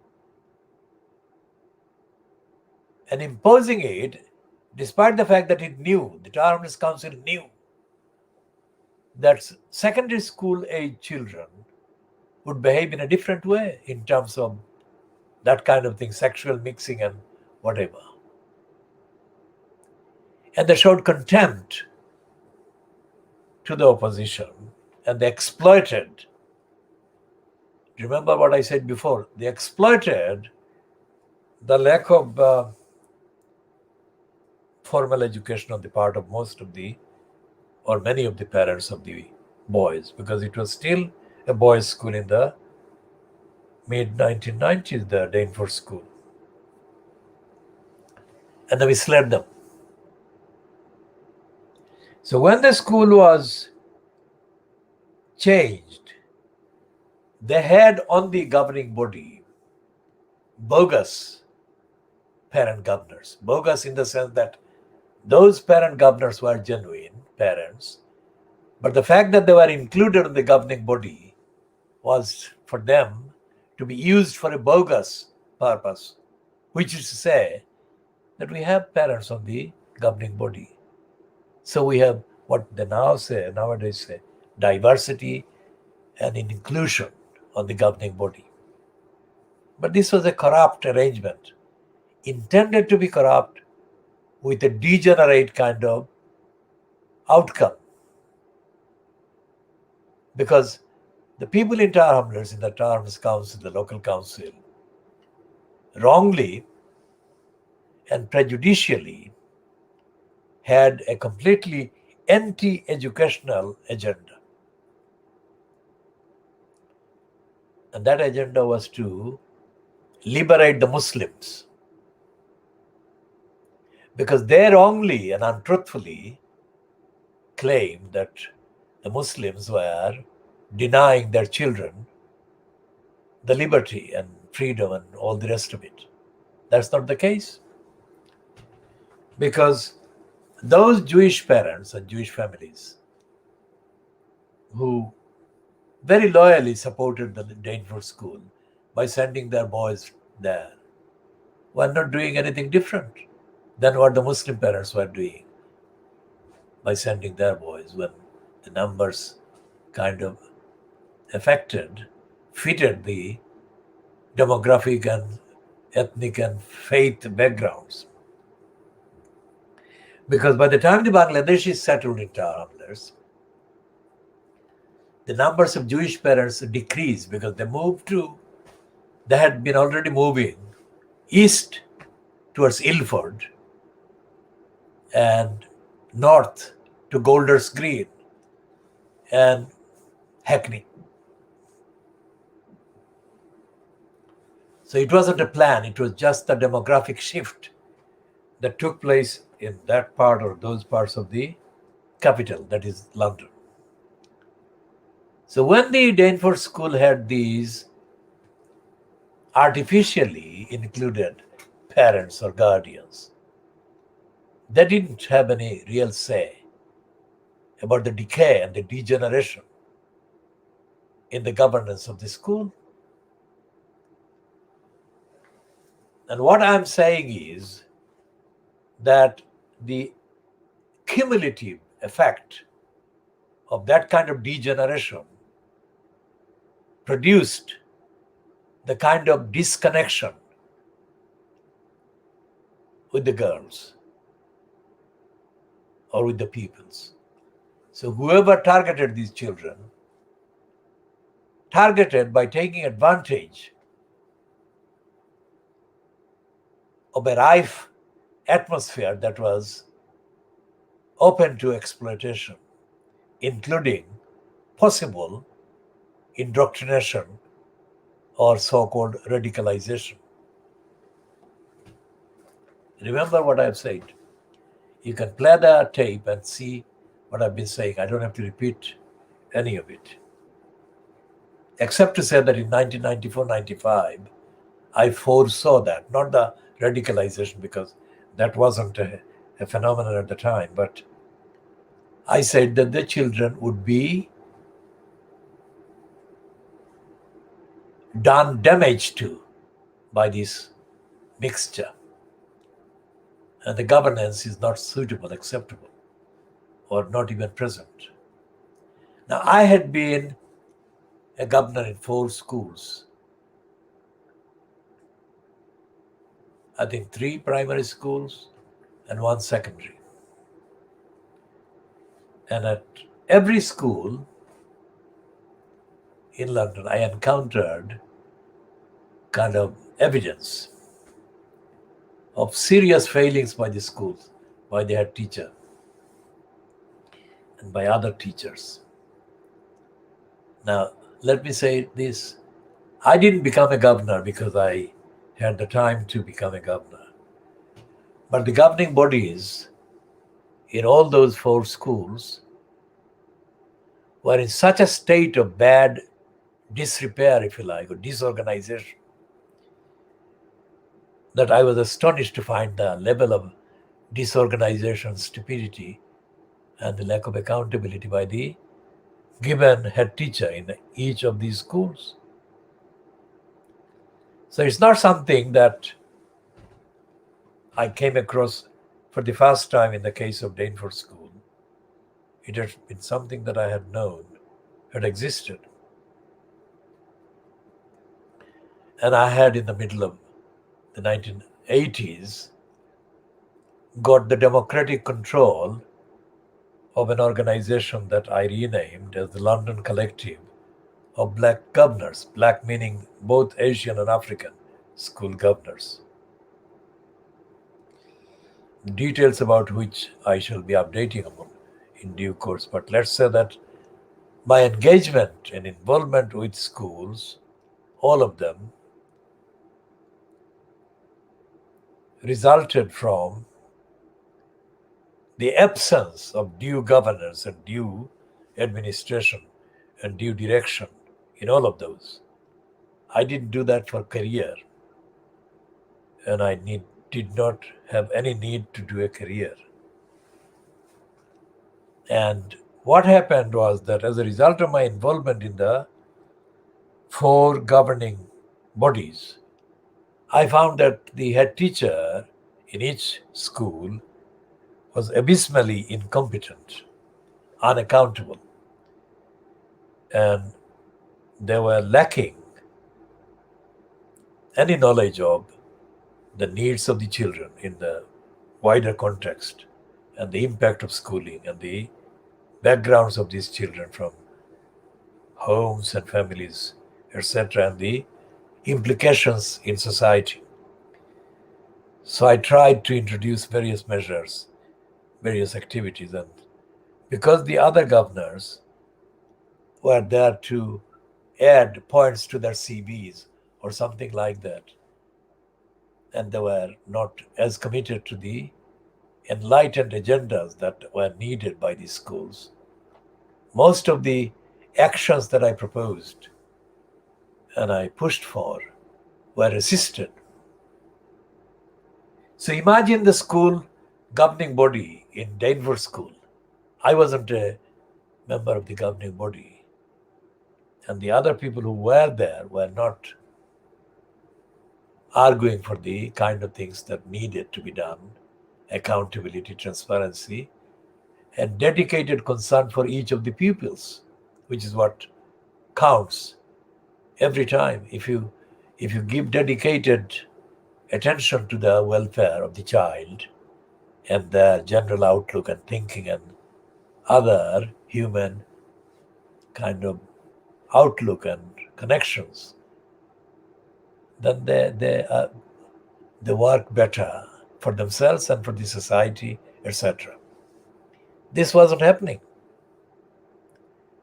This wasn't happening at the Dainford School, which was renamed already, and it wasn't happening in those schools, and it would not have been happening at the Mulberry School or the Girls' School or Tower Hamlets Girls' School for Girls. So when the proposal by the Inner London Education Authority to mix the composition of the Mulberry School for Girls hit the head teacher, Daphne Gould, she had no idea how to deal with it. She was personally absolutely opposed to that move, but she had no idea. So by accident, one parent who received the letter, one parent of a girl who received the letter about the proposed mixing of the sexes, this parent showed me the letter. And when he showed me the letter, I said to him, I can't give you any advice because it's not something that can be dealt with by me telling you some advice. It is a war, all-out war against the proposal. So we have to go and walk the streets of the area affected by the Tower Hamlets School. So on my foot, I went for months. Now imagine David Pennick. He is a QC and a member of the House of Peers, that is House of Lords. He's a licensed law trader, David Pennick. And Pennick is spelled P-A-N-N-I-C-K. David Pennick has been a fronter of the case for Shamima Begum. And in his submission to the Supreme Court, as contained in the published ruling, public text of the ruling, there is no evidence in anything that has been said by either the respondent, which is Shamima Begum, because the appeal was against the Court of Appeal's ruling in her favor. So the Home Office appealed that ruling. So technically, Shamima Begum had the upper status. That if the appeal by the Home Office to the Supreme Court had failed, then Shamima Begum would have prevailed. But she didn't. And at this stage, I'm only preliminary stage, this is for the campaign, because I'm not accusing David Penick of any failures. I'm merely pointing out that he is the leading fronter of the response by Shamima Begum, and he didn't produce anything rigorous or contextual or historic or relevant. Everything I've said so far in this broadcast is missing from anything that the Shamima Begum side of lawyers, so-called, put to the Supreme Court. And I'm asserting that without rigorous and detailed and constitutionally, legally, and evidentially and morally powerful arguments, the Supreme Court was bound to rule against Shamima Begum. And David Penick didn't meet the requirements and criteria that I've just outlined and summarized. It's the same David Penick who charged Manchester City Football Club £20,000 for his so-called expertise per day. Now, I don't know how much he charged to appear on behalf of Shamima Begum this time.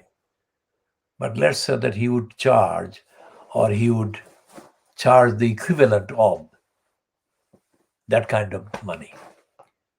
Now, the work that I do consistently outweighs and supersedes and exceeds the quality and standard and the immediacy that any David Penick ever does or will ever do. For example, the other well-known licensed law trader, one of the most well-known so-called left or left-wing English barristers, is called Michael Mansfield. Michael Mansfield too has a QC in a bag. And he is a millionaire. He has been paid millions of pounds just for appearing in various cases, He doesn't guarantee successful outcome. All he has to do, all a licensed law trader has to do, is to be there on the list, be there on the record as representing, quote, their client or their side. And that's it.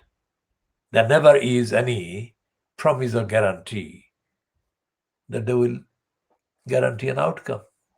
That is up to the court, despite the fact that the courts are also out of control and not accountable because they operate on the basis of the common law, so-called, mainly. The operation, the prominence and the dominance of the so-called common law is still wider ranging than the application of any particular piece of legislation, act of parliament.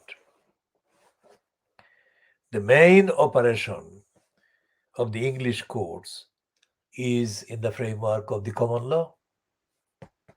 Many factors that they apply to even cases governed by particular legislation are factors coming from or based on the common law, which is what I said about this particular ruling, where the ruling said that the balance had to be struck between Shamima Begum's rights and the requirements of national security. And as I said before, there is no case for saying that, because there is no case based on any accusation of any committing of any crime by Shamima Begum. So back to Tower Hamlets Council.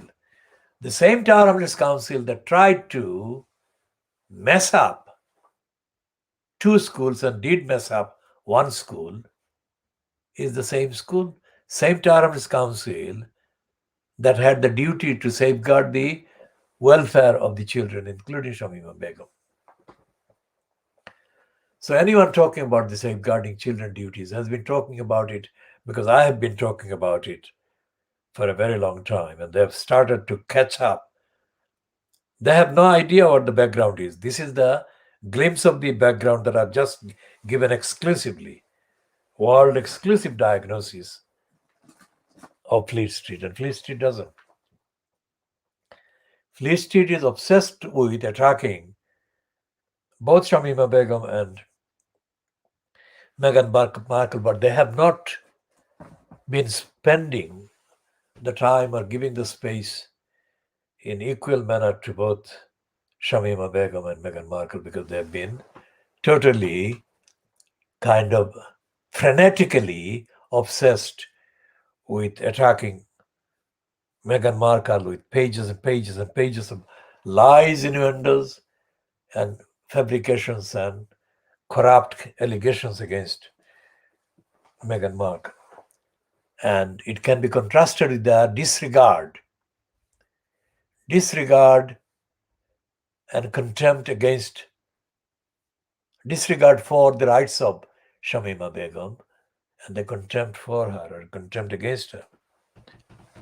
Now, quite apart from that, there is the other problem, which is the criminally operated Fleet Street papers and the narratives. They actually intentionally, deliberately leave out. They intentionally and deliberately leave out the relevance of the international treaties and conventions that the UK is flouting. Because both the Tower Hamlets Council, in failing Shamima Begum over the safeguarding children duties, and the Supreme Court and the press in the coverage, are still, as at this time and date, in denial of the obligations owed to Shamima Begum under the treaties and conventions that the UK currently remains signed up to. So the case for justice for Shamima Begum applies to the behavior of Tower Hamlets Council, as well as, in proportion, of course, the role of the Supreme Court and the media, the Fleet Street, the mainstream, and the BBC as well. So what we shall be doing is continuing on this theme in the next edition and updating.